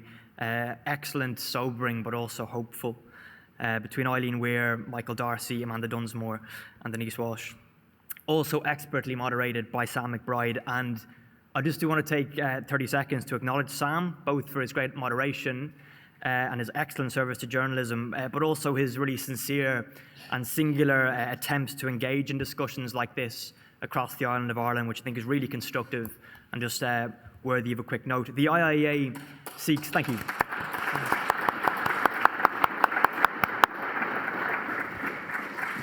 Thank you. The IIEA seeks to promote debate and discussion regarding important matters of public policy in Ireland, and I think this has certainly happened today, and I'm just really thrilled to have been in some way involved and to support Professor Murphy and all our colleagues. Finally, really happy above perhaps all else to be strengthening our links with UCC and with Cork. And I'm excited to carry on these discussions with you, Mary, and with colleagues on these topics, and to start new ones as well. So over to you, Mary.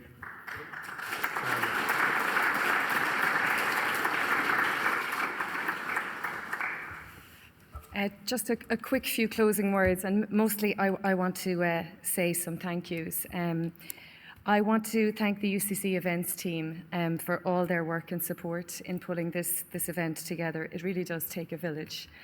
I want to thank the live streaming team as well for putting this out to the wider public, and that recording will be available later.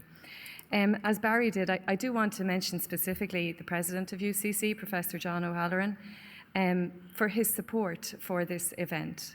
And for the way in which he has allowed us to have this conversation here within UCC. It's not a natural location for a discussion of the Good Friday Agreement, so having his support has been critical in allowing us to have this conversation today. And I also want to thank my own UCC colleagues from across the different disciplines here in UCC who have maintained an interest in this subject over many years, since 1998 and long before it, and their work and their scholarship has a very important role to play in helping us to have the conversations that we'll be having today and long into the future. I want to thank Barry from the IIEA. It's been great to work with the Institute, and I do hope we can entice you back to Cork in the months and years ahead. And likewise, Shelley from the Aaron's project, which Brendan is heavily involved with as well. There's enormous significance in having these organisations work with us on these particular themes, because they bring important perspectives and they also bring data and research that allows us to have constructive conversations around sometimes difficult themes. In particular, the Department of Foreign Affairs. I sent a very cheeky email to the Department of Foreign Affairs a few weeks back where I asked them for money to host this event, and they very kindly obliged, so I pay credit to them for allowing us to have this event today. It really wouldn't have been possible without that support. So finally, in closing, the significance of today's event is important. And that's because throughout the last century and since partition, the unification of the two parts of this island has seemed remote, if not impossible. But that has changed in recent years as a consequence of all sorts of different political developments. So the constitutional future of this island, the island of Ireland, in whatever form that takes, is an issue of contemporary significance. And it's just as important here in Cork as it is in any other part of the country.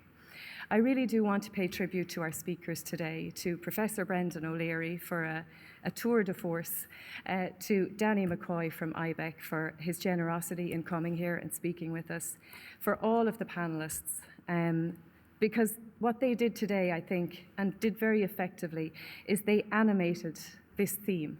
They animated the theme of the Good Friday Agreement and its significance to the island of Ireland and this part of the island as well. They brought it alive for an audience here in Cork, and that's tremendously important in the times that we live in. Like Barry, I do want to single out Sam as well. It's only Sam's second time. He thinks it's his second time in Cork. He's not sure if he was here when he was a child. But anyway, Sam is a wonderful journalist, but he's also an equally wonderful moderator, and we might give him a round of applause for that.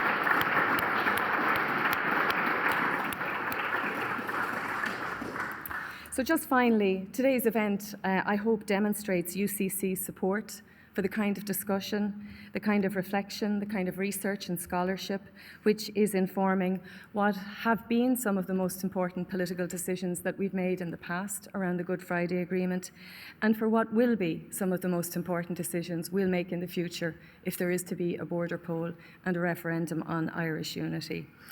So let me close by quoting Eileen, if she doesn't mind. Eileen said, "The Good Friday Agreement is my Bible." And I was very struck by that and very moved by that. But in truth, Eileen, I think what today proves is that the Good Friday Agreement is all our Bible. And we would do well to remember that. Thanks very much, everyone.